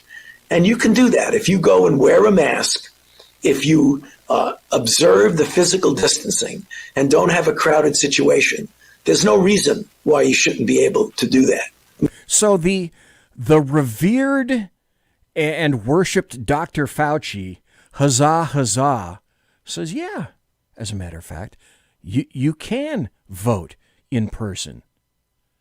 Well, if there's a poster child for I really shouldn't be voting in person, it's Joe Biden, who went to vote in person in the Delaware state primary. What? Joe Biden voting in person. Here he's coming out of the building with his wife, Jill. Probably, in my opinion, one of the worst persons on the planet to continue to place Joe Biden where he is today and endanger him, knowing full well what is occurring to him. Biden, what's your message to Delaware voters ahead of the primary tomorrow? Vote. That's my message. What about your friend, Senator Cruz? I like Cruz the best. He's a great senator. So there's Joe Biden coming out of the polls, and he says, vote. And glee. Anything to remove. At CBS got an idea up in their brain pan, let's do an experiment. So they decided, let's try a vote by mail experiment. I'm not sure what they thought was going to happen, except this. Not a campaign to get your ballot and when you should return it. But there is one thing clear. You need to give it some more time than your state might recommend to get your ballot through the mail system. CBS This Morning's Tony DeCopel has more on an experiment CBS News set up to see how long you should give yourself to make sure your vote counts. If you know how to mail a letter, you already know how to mail in your vote. How you doing? Good, thank you very much. But how long might it take for that vote to actually arrive and be counted? Have a good afternoon. We decided to test it, sending 100 mock ballots simulating 100 voters from locations all across Philadelphia to a P.O. box we set up to represent a local election office. A couple days later, we mailed 100 more, using the same size envelopes and the same class of mail as real ballots here. So what you don't see in the video is that this guy is walking around to a whole bunch of different official U.S. Postal Service mailboxes and just shoving them in the door. To approximate the weight, we even folded mock votes into every one. In the following week, we checked our P.O. box for the results. Mail pickup notice, there's more. When we went to collect everything, though, listen. Nothing? She says, I don't see anything back here for you. Most of our votes seem to be lost. That's all I have back there right now. That's You're sure? Huh? You're totally sure? I believe you. All right, then. Have a good day. Okay, take care. We had to ask for a manager We're trying to do something about mail-in ballots. and explain ourselves before someone finally found our votes. Oh, look, here they are. We finally found them after you complained. Okay, thank you. 1, 2. We soon discovered another problem, missorted mail. 2 pieces of it. We got a birthday card from Mike to Ronnie. Have a sweet B-day. Get it? There's a B on top. When the birthday greetings ended, 12, 13. We found a bigger issue. 21% of our votes hadn't materialized after 4 days. And the batch we'd mailed a week prior, some of those were missing too. So of our 100 ballots, 97 arrived, which sounds pretty good, unless you consider the fact that that means 3 people who tried to vote by mail in our mock election were in fact disenfranchised by mail. In a close election, 3% could be pivotal, especially in what's expected to be a record year for mail-in voting. We're going to see somewhere between probably 80 and 100 million voters receiving their ballot that way. The Postal Service says voters should mail their return ballots at least 1 week prior to the due date. But nearly half of all states still allow voters to request ballots less than a week before the election. So you can... That's stupid. Request a ballot to vote less than a week before the election. This is planned. Forgive the public for being a tad confused. How long do you think the post office recommends? About 3 days, 2 to 3 days.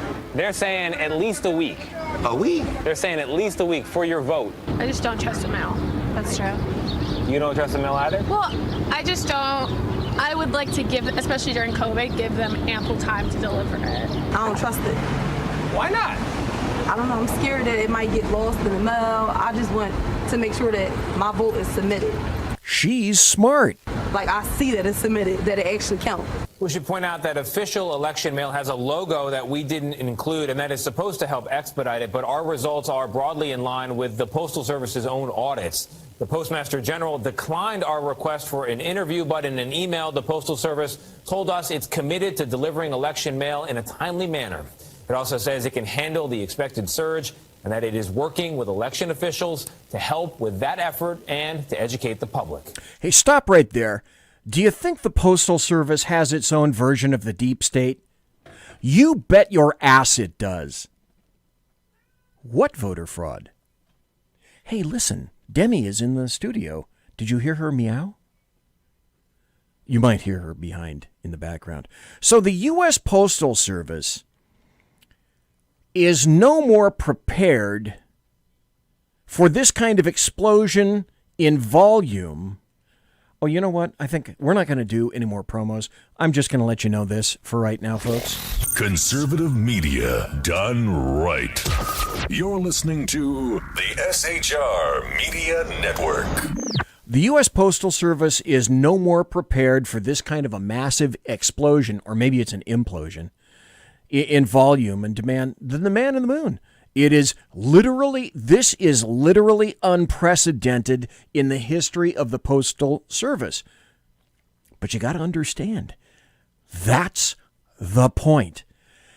If you can Cloward Piven the U.S. Postal Service, you help Trump lose. So let's be clear. There is a massive differentiation between voting by mail and absentee voting. In voting by mail, everybody gets a ballot sent to their mail. Your dog, your dead Aunt Phoebe, people who lived in your apartment 10 years ago. Now, with an absentee ballot, because that's how I voted for years, I had to purposely sign up at the voting office, provide ID, and swear that I wouldn't go to my local polls in order to vote twice. Because that's voter fraud. But wait, what voter fraud? There isn't any voter fraud. Because the U.S. Postal Service is now under President Trump and people are questioning the ability of the Postal Service to deliver the volume anticipated, the Postmaster General is a guy named Louis DeJoy, and so he's in cahoots with Russia, right?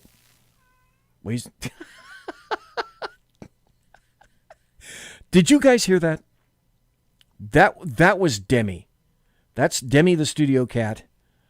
I hear that and I gotta laugh. So, why wouldn't you want to tear down every occupier of a position during the Trump administration? And so they went after the Postmaster General. But I want to tell you this. Did you know? They don't, clearly. I don't know if you can hear the cat, but it's funny. It makes me laugh. I'm sorry. Did you guys know the Postmaster General is not appointed by the president? The Postmaster General is appointed by a postal board of governors with advice and consent of the U.S. Senate. He has nothing to do with the Postmaster General, but he's still there to be a target. There are many inaccuracies about my actions that I wish to again correct. First, I did not direct the removal of blue collection boxes or the removal of mail processing equipment. Second, I did not direct the cutback on hours at any of our post offices. And finally, I did not direct the elimination or any cutback in overtime. I did, however, suspend these practices to remove any misperceptions about our commitment to delivering the nation's election mail. Any further assertions by the media or elected officials is furthering a false narrative to the American people. It's typical of how this hearing has gone, and what's amazing to me is this bill had to be rushed out this past Saturday. You remember, did you know that 67 members did not even take the time to show up? This is Representative Ralph, oh gosh, I can't think of this guy's name. If your workers at the post office don't show up, what happens? They don't get a paycheck and the mail doesn't get delivery. It's an insult to what the Democrats are trying to do, a false narrative that has not worked for them since this president was elected. The Mueller report, the impeachment, none of it's working now. They're going fishing for this. I apologize to you. Let me get some yes or no answers. Are you and the Postal Service actively removing mailboxes at the behest of President Trump to undermine the election? Or as President Obama said, kneecap the Postal Service? No, sir. Was the U.S. Postal Service going to be insolvent before the election if you did not receive the $25 billion the Democrats insisted in including in their bill? No, sir. Is the United States Postal Service equipped to handle voting by mail for the November election? Yes, sir. Are you unlocking blue boxes to stop the mail? Anything with blue boxes is stopped. No. Congressman Palmer showed pictures of the burned out mailboxes and the cities on fire, Portland, Chicago, Minneapolis, Sacramento, New York. Would that kind of slow the post office delivery down? There are certain actions and procedures that we have for situations for public unrest that we deploy a variety of different things up to and including getting our collection boxes out of there when it happens. But I don't know all of everything that goes with that. But yes. So again, this was a massive nothing burger by the Democrats to stir up silt and crap. Then there's the post office itself. The post office itself is the deep state. Administrators at the top come and go. No bias there, right? Stuff that's been going on for long before President Trump arrived. This is from CNN. Report. U.S. Postal Service improperly enabled workers who helped the Clinton campaign. This is back in 2017 that I found this. A government investigation concluded that the United States Postal Service improperly coordinated with the postal workers union that supported the Hillary Clinton campaign. The investigation is documented in a report from the Office of Special Counsel, said the USPS granted employees union leave time off at the request of the union to do political activity, which OSC concluded was a systemic violation of a law regarding the political activity of federal employees. The bias for... Can you guys hear that? The bias for Democrats is deeply ingrained and institutionalized in the Postal Service. I don't know if you guys caught this, but I wanted to play this for you. This is Attorney General Bill Barr, who is on CNN. And essentially, he's had enough of Wolf Blitzer's crap. So these two are having a tete-a-tete, and the topic of discussion is mail-in voting. So let them send them. So let them send it in. The email, the voting by mail, and let them go vote the ballot. Let them send in the ballot, and then let them go vote. And if the system is as good as they say it is, then obviously they won't be able to vote. It sounds like he's encouraging people to break the law and try to vote twice. Well, I don't know exactly what he was saying, but it seems to me what he's saying is he's trying to make the point that the ability to monitor this system is not good. And if it was so good, if you tried to vote a second time, you would be caught. If you voted in person. That would be illegal if they did that. If somebody mailed in a ballot and then actually showed up to vote in person, that would be illegal. I don't know what the law in the particular state says. You can't vote twice. Well, I don't know what the law in the particular state says and when that vote becomes final. Is there any state that says you can vote twice? Well, there's some, maybe that you can change your vote up to a particular time. I don't know what the law is, so I'm not going to offer. He was saying test the system. If you know what he's saying, why are you asking me what he's saying? He doesn't believe in the mail-in voting. You're the Attorney General of the United States. Why does you? Yeah. He said if you expand mail-in voting, this is the president. This is, it's reckless. Well, this is a sort of cheap talk to get around the fundamental problem, which is the bipartisan commission chaired by Jimmy Carter and James Baker said back in 2009 that mail-in voting is fraught with the risk of fraud and coercion. But since then, and until this administration, haven't proved it. Let me talk. Yeah, please. And since that time, there have been in the newspapers, in networks, academic studies saying it is open to fraud and coercion. The only time the narrative changed is after this administration came in. And I'm going to show that to you tonight. But elections that have been held with mail have found substantial fraud and coercion. For example, we indicted someone in Texas, 1,700 ballots collected from people who could vote. He made them out and voted for the person he wanted to. Yeah. So, what voter fraud? Voter fraud exists. Some people actually tell you how they do it. I found an article called Confessions of a Voter Fraud. I was a master at fixing mail-in ballots. A top Democrat operative says voter fraud, especially with mail-in ballots, is no myth. Oh, myth? And he knows this because he's been doing it on a grand scale for decades. Mail-in ballots have become the latest flashpoint in the 2020 elections. While President Trump and the GOP warn of widespread manipulation of the absentee vote that will swell with COVID polling restrictions, many Democrats and their media allies have dismissed all those concerns as, oh, that's terribly unfounded. But this guy, the political insider, who obviously spoke on condition of anonymity because he's afraid of prosecution, imagine that, said fraud is more the rule than the exception. His dirty work has taken him through the weeds of municipal and federal elections in Patterson, Atlantic City, Camden, Newark, Hoboken, and Hudson County. Those are all in New Jersey. And his fingerprints can be found on local legislative, mayoral, and congressional races all across the Garden State of New Jersey. Some of the biggest names and highest office holders in New Jersey have benefited from his tricks, according to campaign records. An election that is swayed by 500 votes, 1,000 votes, it can make a difference, he said. It can be enough to flip states. I bought this book. Do you remember back in 2004 when I was listening to Hugh Hewitt a lot? He wrote a book called If It's Not Close, They Can't Cheat. And it's true. So remember the phrase.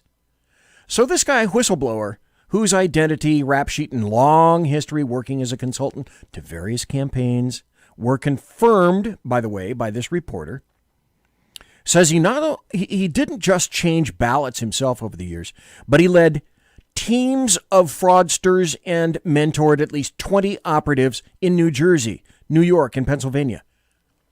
That's just 3 states. That's just 3 areas. You know, Obama says there are 58 states. Well, there's a bunch more states than just New Jersey. The fixers and the fraudsters are all leftists in nature or Democrats. A Bernie Sanders diehard with no horse in the presidential race, this fraudster said he felt compelled to come forward in the hope that states would act now to fix the glaring security problems present in mail-in ballots. What voter fraud? Then here it comes.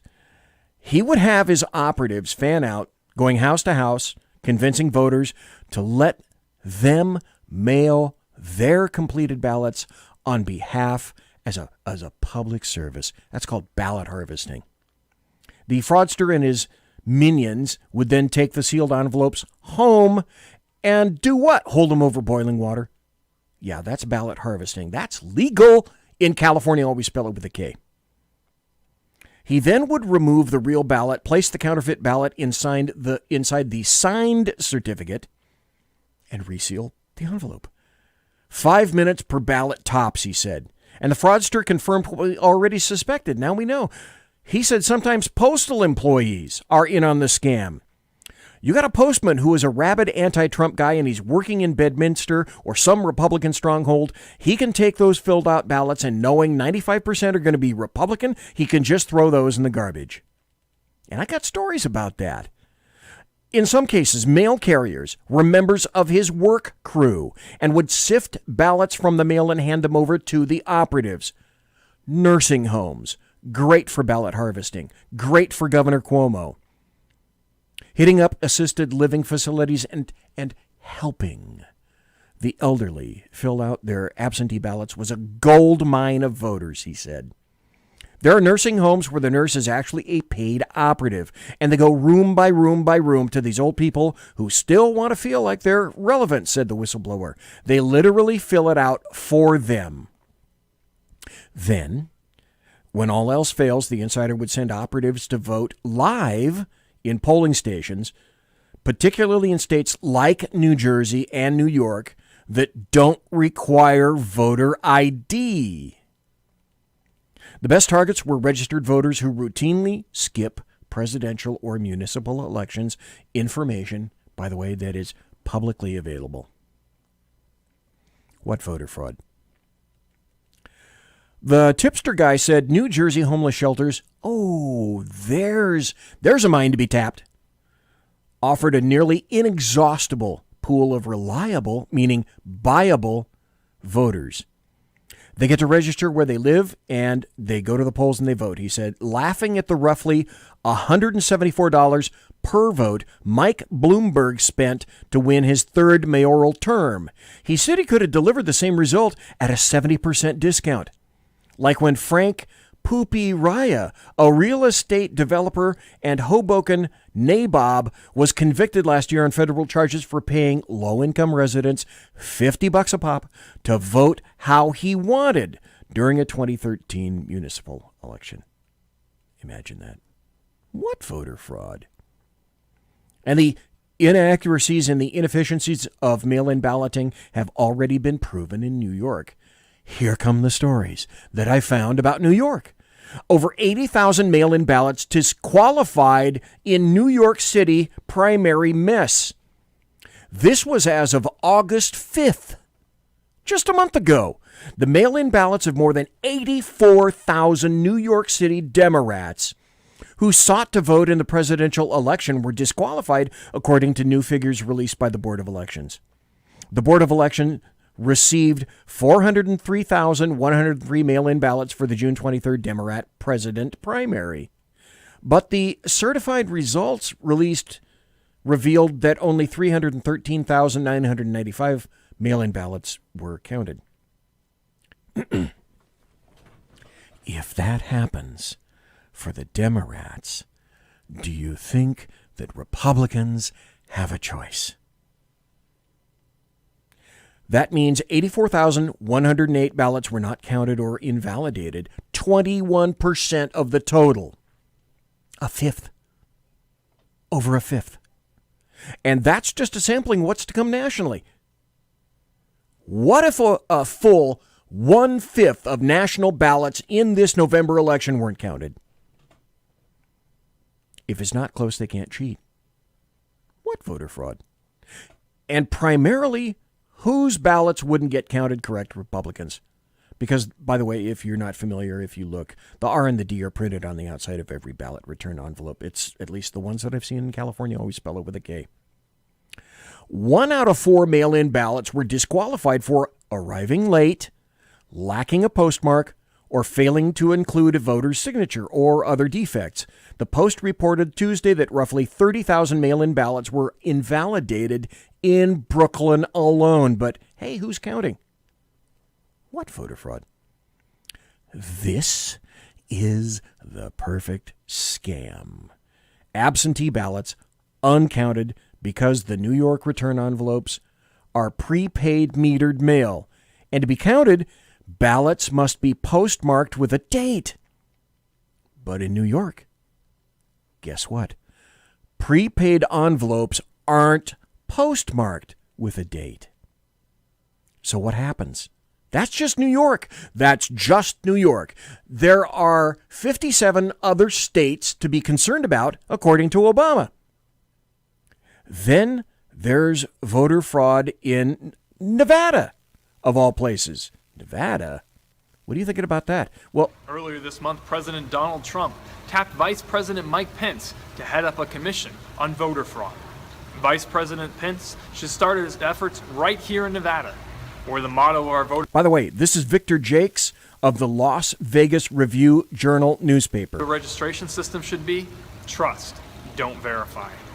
It starts with the voter registration form, where applicants simply have to check that they're both a citizen and will be at least 18 by the time election day rolls around. No proof required. Trust, don't verify.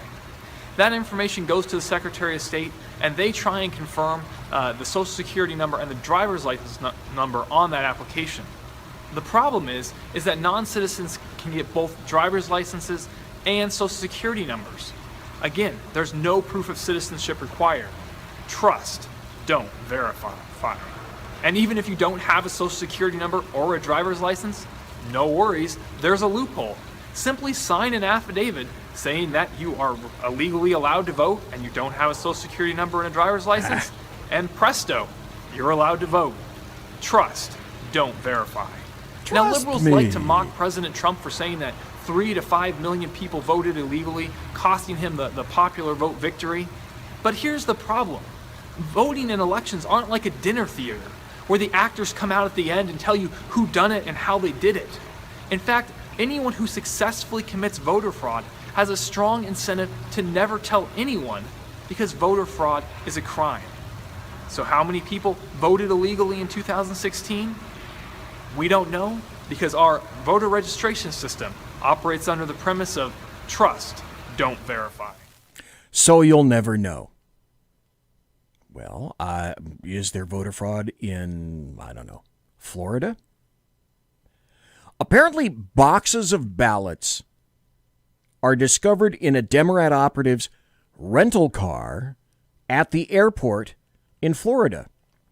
And President Trump warns Americans about the peril of mass in voting. Well, was there a problem? And to represent his interest, to make sure that there are not illegal votes that are put into this system. That's it. Well, Very simple. How many illegal votes have been put into the system so far? How many as of now do you know of? You heard the rules. I'm not going to. All right. Don't know. They don't know, and they're not going to tell you, because they don't have to. So, what voter fraud? The weird thing is, in the process of doing show prep for this tonight, I found one Democrat who gets it. One actual Democrat who gets it, who thinks that voter fraud is real. Specifically, ballot harvesting. Hey, everybody. We're getting closer and closer to Election Day now, and it is Tulsi Gabbard. Critical to remember that the strength of our democracy lies in the integrity of our elections, that every one of us has to have faith that our vote will count. But right now, there are still many states in our country that allow for something called ballot harvesting. This is a system that allows for third parties to collect and deliver ballots for other people, potentially large numbers of people. Unfortunately, ballot harvesting has allowed for fraud and abuse to occur by those who could tamper with or discard ballots to try to sway an election for or against a certain candidate or party. So 5-year-olds know this. Tulsi Gabbard knows this. But the rest of the Democrats are magically struck dumb. Now, our vote is our voice. So whether in the midst of a pandemic, as we are now, where mail-in voting is likely to drastically increase, or even in a normal election, no one should get in between a voter and the ballot box.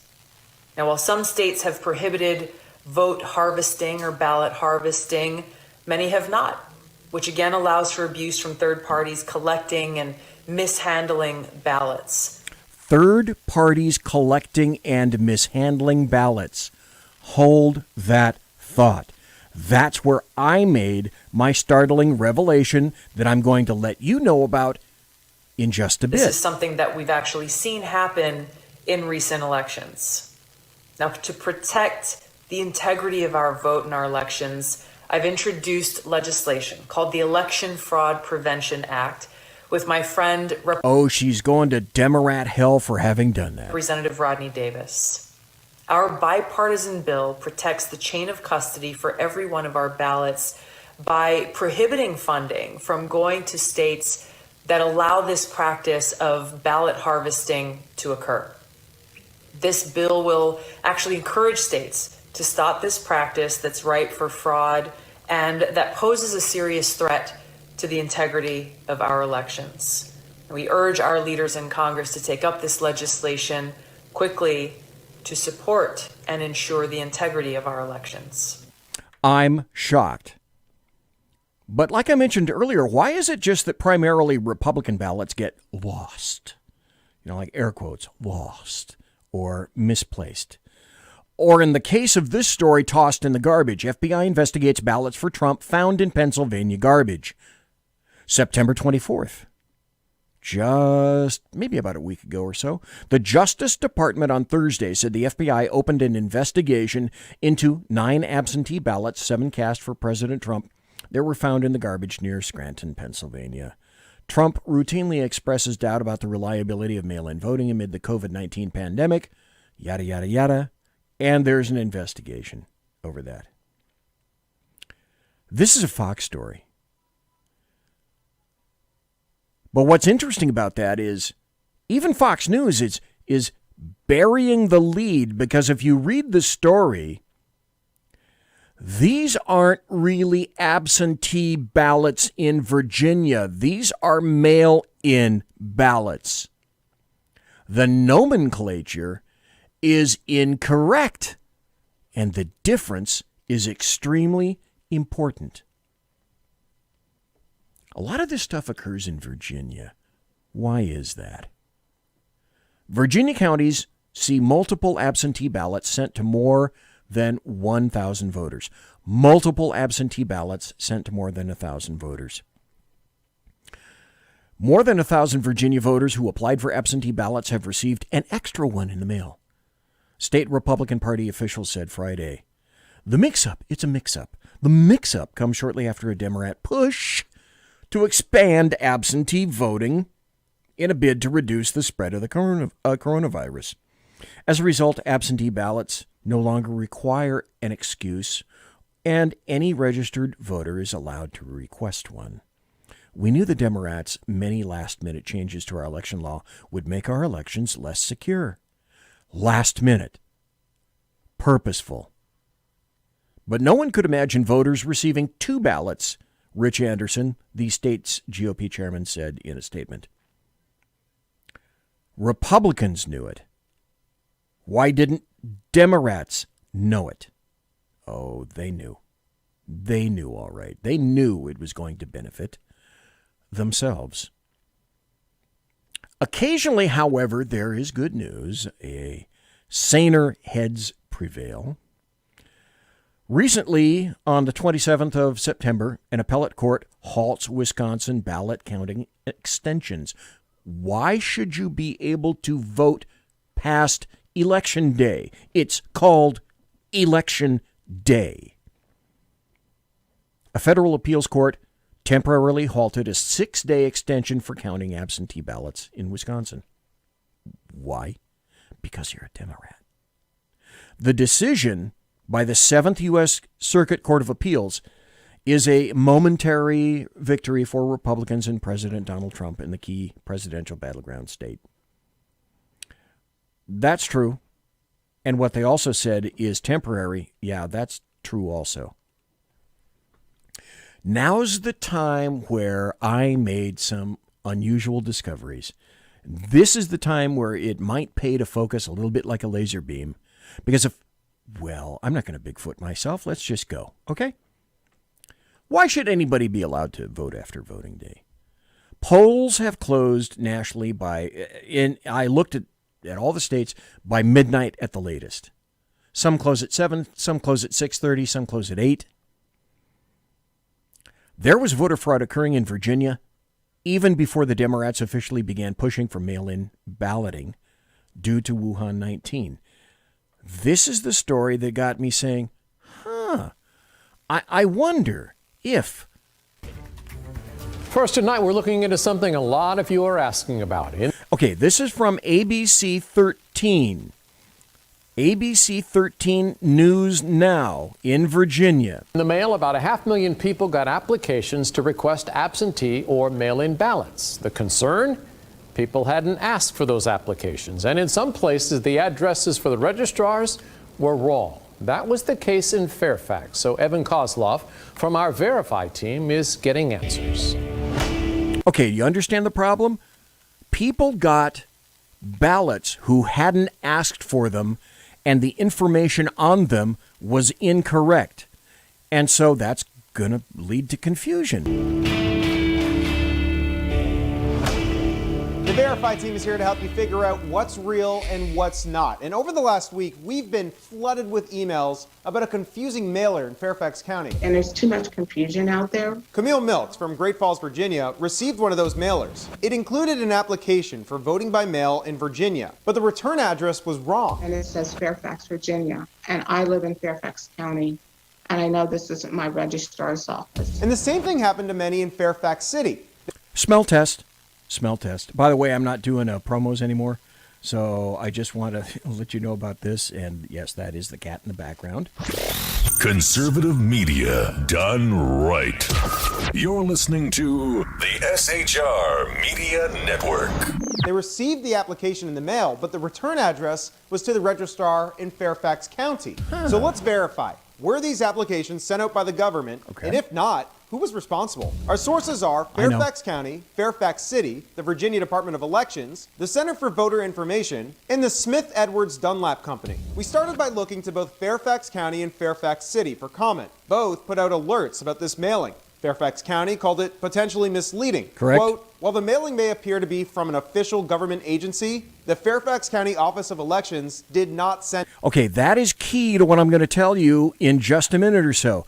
The mailing may appear to be from an official government agency. Fairfax City wrote something similar. Quote, this is an independent organization unaffiliated with the City of Fairfax Office of Elections. So let's focus on the group that actually sent this. The Center for Voter Information, which is listed as a social... CVI, Center for Voter Information. I'm going to tell you all about them. Actually sent this. The Center for Voter Information, which is listed as a social welfare nonprofit by Charity Navigator. The nonprofit for charity. Organization says that their mission is to register voters in what they call the rising American electorate, meaning young people, people of color, and unmarried women. The goal of these mailers was to get people to apply for voting by mail. Nobody wants to create confusion or cause problems during this election No cycle. one. Certainly we don't. No. Tom Lopatch is the CEO for the nonprofit. Remember his name, Tom Lopatch. I'm going to tell you about him later. He said the mistake was due to a printing error, something confirmed by the CEO of that printing company, who called it a major error. The mistake led to approximately 500,000 of these mailers being sent out with incorrect return addresses. Half a million. Half a million. The nonprofit said that the city addresses and the county addresses got flipped in Fairfax, Franklin, Richmond, and Roanoke. We are already working with local election offices to make sure that they can collect vote by mail applications and at our expense ship it to the correct jurisdiction. The Virginia Department of Elections confirmed in a statement that applications sent to the wrong office.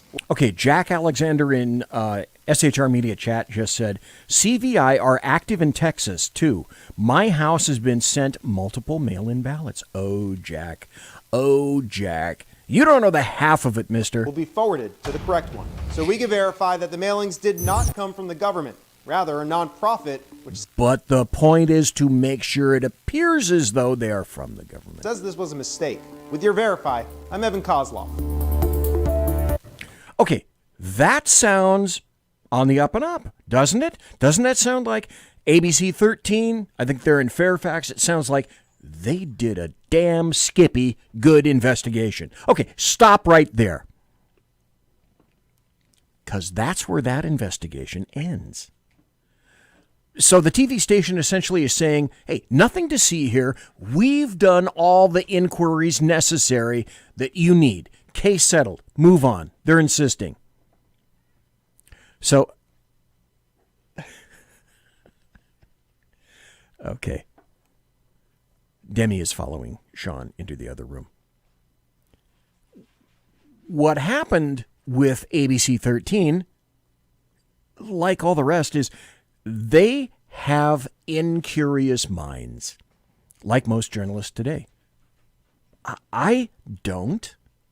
I wanted to know more. My nose perked up. Something didn't pass my smell test. So these mailers were sent by a nonprofit and nonpartisan private group called the Center for Voter Information. They're nonpartisan because they say they are. You believe that? I have the internet, as opposed apparently to a lot of journalists. So let's look, okay? Under About Us on the website, two people are predominantly featured. The first one is Paige Gardner, listed as CVI's founder and board chair. Who's Paige Gardner? So I decided, let's look. She's an author at Huffington Post. Well, that's a clue. She's on influencewatch.org when I went to the internet that I actually have and made an inquiry. She's listed there as Paige Gardner is a left-of-center activist who runs the Voter Participation Center, formerly the Women's Voices Women's Vote organization. Gardner works to try and register unmarried women to vote. Unmarried women tend to vote Democratic. And furthermore, in the very next paragraph, she has an admitted and documented history of doing exactly what happened in Virginia. It's there, ABC 13, if you want to look. They're nonpartisan.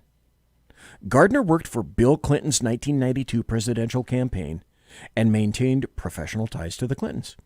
She attempted to register voters to help Hillary Clinton's campaign in 2008. She faced criticism after Women's Voices Women Vote registration mailers in North Carolina went out after the primary election registration deadline, confusing some voters. That's purposeful. That's on purpose. Gardner's tactics to try and register people to vote have drawn criticism, imagine that, from election officials all over the country. She has been accused of using misleading mailers, among other things. And that's exactly what occurred in Virginia. And this, too, is in her history. I found this where? On the internet.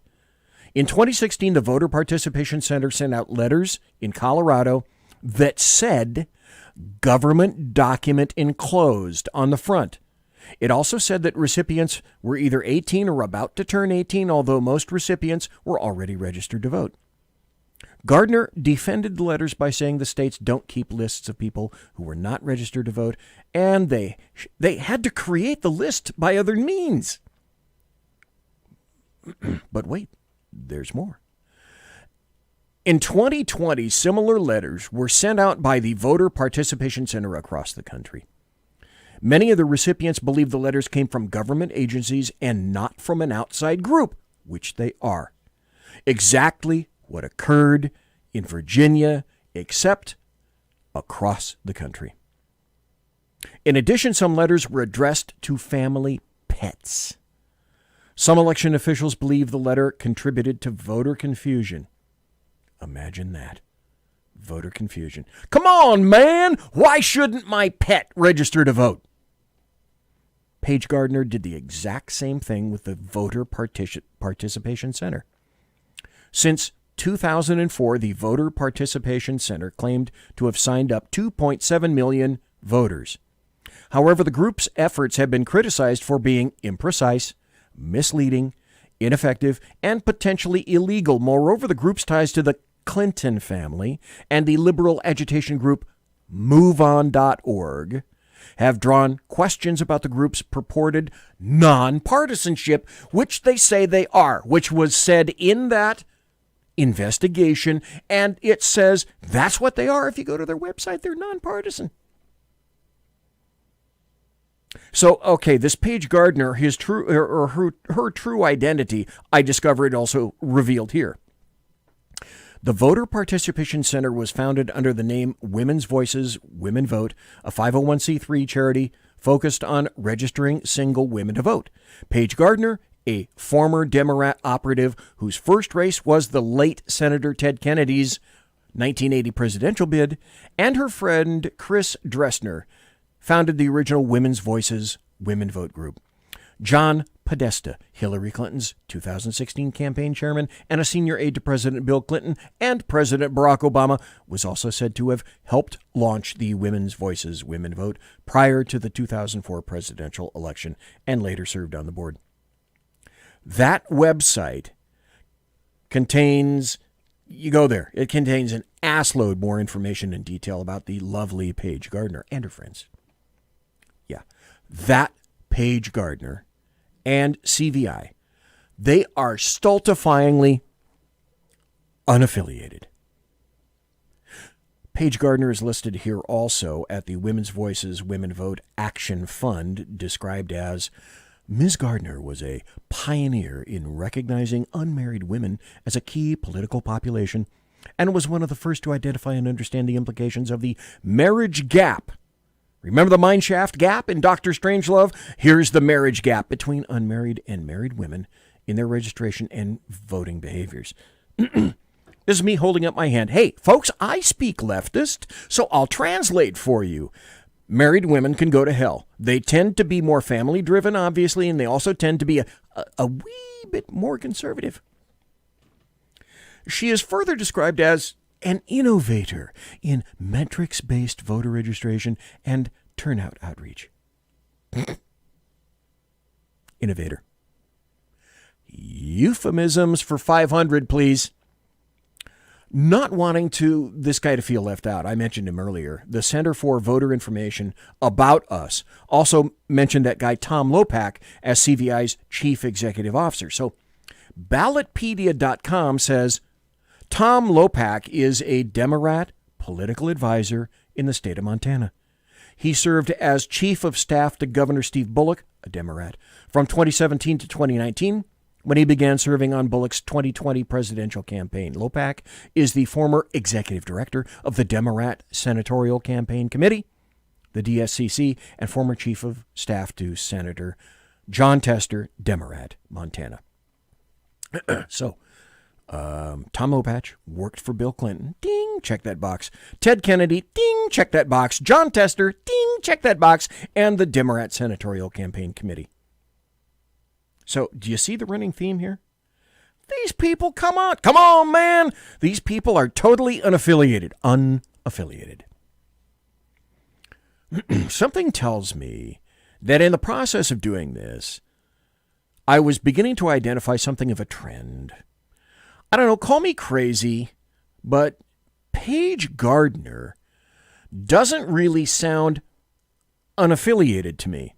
Or Tom and the Center for Voter Information doesn't really sound unaffiliated to me. Instead, it sounds rather affiliated or affiliated. So, hey, I speak leftist, so I'll translate.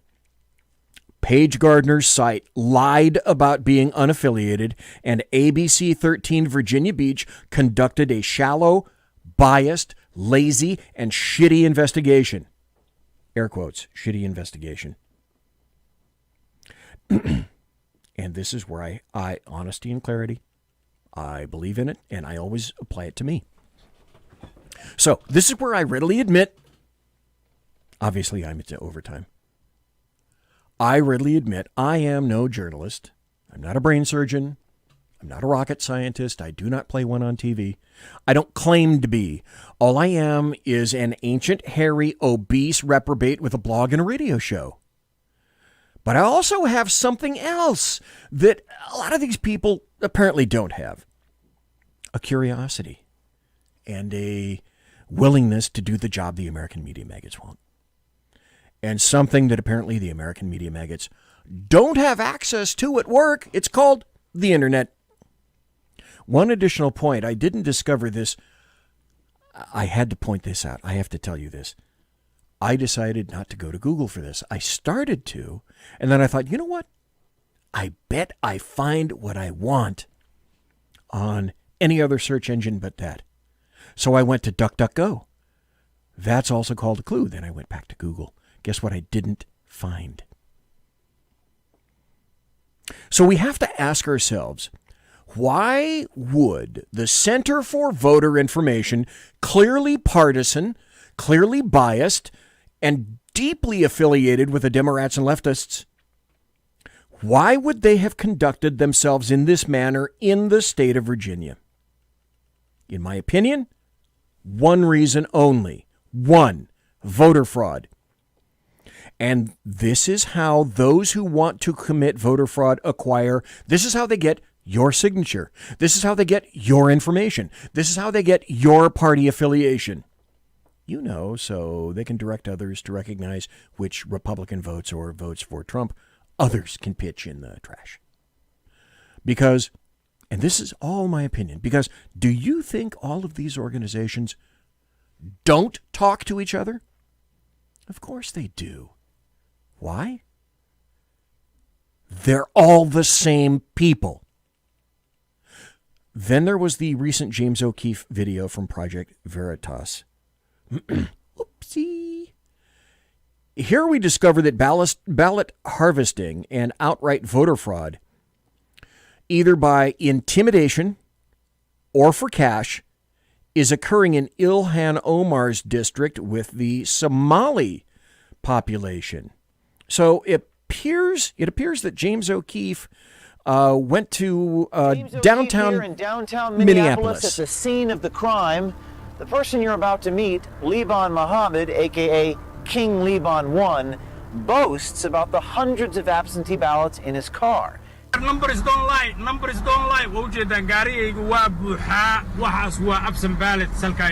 You can see my car is full. Look at these. My car is full.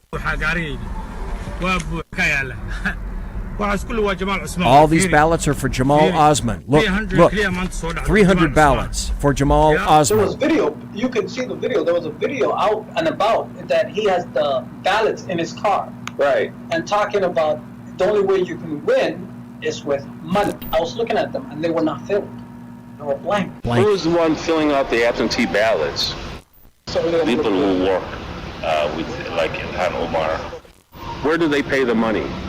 The minute we sign the thing, the election, that's what you can pay. Money is everything. Money is the key in this world. If you ain't got money, you should not be here, period. So the ballot harvesters request the ballots. Yep.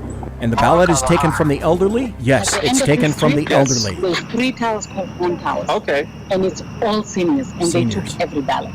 Every ballot. They just take them from them. Every single ballot. They knock on the door and say, your ballots, come, give it to me, give it to me. They don't even pay them for it. They just take them. No. And the ones that didn't vote on ballots? They didn't pay the elderly because they can just steamroller them. They just took them. The young people and the women and stuff, they were paying cash. They were getting bags of money the last time we were here to drive people. So there's a vested interest, but we are victims of the system. They don't give a shit about any Somali. 2 in the morning, Imagine still that. hustling. Who is the one filling out the absentee ballots? People who work with, like Ilhan Omar and other candidates who work for them. They came to us, to our apartments. They tell us that this year you're going to vote for it. You don't go nowhere, you stay home, we will tell you fill out for your absentee ballot. When it comes, we'll come and get it. You just don't go nowhere, you stay here. Say fill out for us. They'll just stay here. We'll take care of everything. We'll fill out the ballot for you. How wonderful is that? Thank God for Ilhan Omar. Go to the Project Veritas site itself. There are a ton more videos there. Visit the site. Now, in that vein, the New York Post wrote, Minneapolis police probing alleged ballot harvesting plot helping Representative Ilhan Omar. This is from September 29th. This is very recent. A police investigation has been launched into the alleged ballot harvesting plot, helping Progressive Squad member Representative Ilhan Omar. Imagine that. Allegations of voter fraud being evaluated, the Minneapolis Police Department announced on Monday on Twitter, hours after President Trump called for investigation into the misdeeds. What voter fraud? What voter fraud? The force added that no further information is available at this time, including whether the Democrat Congresswoman would be involved in the initial investigation. How do these people keep getting? How do they skate? How do they keep skating? Because now, in 2020 America, they run everything because all the people that should have been paying attention, including the Republicans, haven't been paying attention. So are we done with Democrat voter fraud? Is my show done? Nope. Like the other illustration that I was talking to you about, Virginia, all they would have had to do is go to the internet. Something I did, my own little fat self, in my house. Biden's Texas political director implicated in massive mail-in ballot harvesting scheme in Harris County. This is from September 28th. Biden campaign operative in Texas is attempting to rig the 2020 election with the help of others in a massive ballot harvesting scheme, according to two private investigators who testified under oath that they have video evidence, documentation, and witnesses to prove it. With the help of mass mail-in ballots, the illegal ballot harvesting operation could harvest 700,000 ballots. One Harris County Democrat operative allegedly bragged. 'Cause why not? Listen, that's a significant accomplishment right there. The investigators, a former FBI agent and former police officer, claim that Biden's Texas political director, Dallas Jones, perfect name, and his cohorts have been hoarding mail-in and absentee ballots and ordering operatives to them fill out for people in Harris County illegally, including dead people, homeless people, and nursing home residents in the 2020 presidential election. See a standard running theme of who we're going to tap. Then let's transport our... Let's see, when was this? This was last year, wasn't it? No, September 29th. The New York City Board of Elections on Tuesday admitted that nearly 100,000 Brooklyn voters received absentee ballot return envelopes with the wrong address and names labeled on them. By this time, you're finally recognizing voter fraud. What voter fraud? Smell test. Now let's go over to Queens. Report: New York City voters wrongly received mail-in ballots labeled for military use. Queens, New York City. Voters have received mail-in ballots marked for military use, even though recipients never served in the armed forces, according to a Monday report. Well, what voter fraud? And at this point, I cannot leave out the GOPs, the guilty, overeducated white people in Colorado. Colorado Secretary of State encourages non-citizens deceased to register to vote. This is September 27th. That article.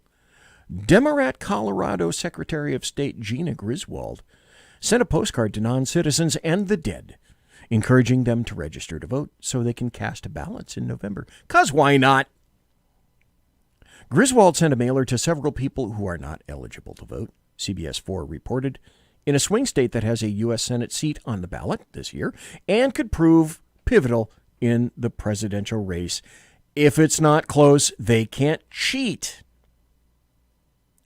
Karen Anderson said she received a ballot addressed to her mother, which sounds really nice, except my mother has been dead for 4 years and hasn't lived, voted, owned property, worked, or done anything other than visit Colorado since 1967, she told CBS 4. There are a bunch of other examples, a dozen other examples, including a deceased woman in Las Animas County, 6 migrant workers in Otero County, a Canadian in Douglas County, a man from Lebanon in Jefferson County, and a British citizen in Arapahoe County. And for good measure, I got to report this from San Francisco. Where's my phone? Because you need to see this photo. Do I have this photo? Let's look. Oh, come on. Come on, man. Damn it. I don't have this photo. Maybe I can take a picture of it. This is from Pennsylvania. This is a story from October the 5th. Oh, yeah, here we go. Oh, this will be a good picture. Okay, this is a story from October 5th. DA files charges against Allentown election judge who darkened dots on ballots in Pennsylvania House race. Okay. Lehigh County District Attorney Jim Martin on Monday announced charges against an elections judge in Allentown's 3rd Ward who was accused of tampering with ballots during the Democrat primary race for state representative between Enid Santiago and Peter Schweier. Damn it didn't take the photograph. Well, I can't show it to you. It's a transvestite. Everett Erica Bickford was charged with 2 election code violations insertion and alteration of entries in documents, and prying into ballots. Both misdemeanors. That's just the tip of the iceberg for this show. And I'm going to see if I can take that photograph, because you really need to see this lump of crap. That's my opinion, by the way. Factually, I don't know. I'll leave that up to you. Let's see.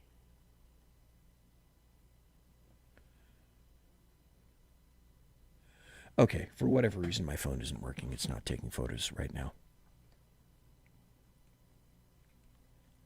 That's just the tip of the iceberg. And it's time to wrap up.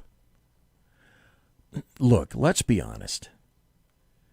There is absolutely, as I've proven, no reason that people can't vote in person in November on the 3rd. There is absolutely no need to flood voters with mail-in ballots, and no reason to crash the U.S. Postal Service, which, in truth, isn't even remotely prepared to handle the crush. This is purposeful. This is the Democrats trying to place ballot turds in the National Punch Bowl in an effort to confuse voters and sow anarchy across the United States. This is no coincidence. This was all planned. So the next time somebody asks you a question something similar to, well, what voter fraud? Point them here. Monsieur has been locked!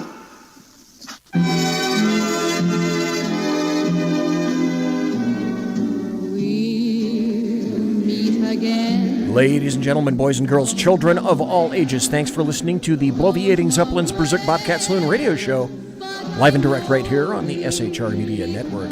You want to contact me? I am really active at BZEP on Twitter, at BZEP, at BZEP. Promotional consideration is by the Lockheed Martin Skunk Works, and also by the Boeing Company. If it ain't Boeing, I ain't going, and Pratt & Whitney Engines Thrust. You can trust. Tiaras are by My Little Pony. Thanks to my personal KC-135 Kettle One refueling team, with whom I shall be consorting in less than an hour, we tried upgrading to the new Boeing platform. Boeing is not going to sell me that. I'm going to have to keep my KC-135. I know that's disappointing. So tonight, thanks to John Truman Wolfe for being here. Thanks to you for listening. I will be back Thursday night with Shannon Wright to talk about her race for mayor of Baltimore. And in the second hour, Dr. Michael Jones is going to talk about the Constitution and what this election means. Come back. Everybody quiet down now and get some sleep. Good night, everybody. Good night, Mama. Good night, Ben. Good night, everyone. Good night, Mama. Good night, Daddy. Good night, children. Good night, Daddy. Good night, Elizabeth. Good night, John Boy. Good night, Jim Bob. Good night, Jim Bob. Good night, Jim Bob. What's going on? I was asleep. What's everybody doing? Good night. Good night, Jim Bob.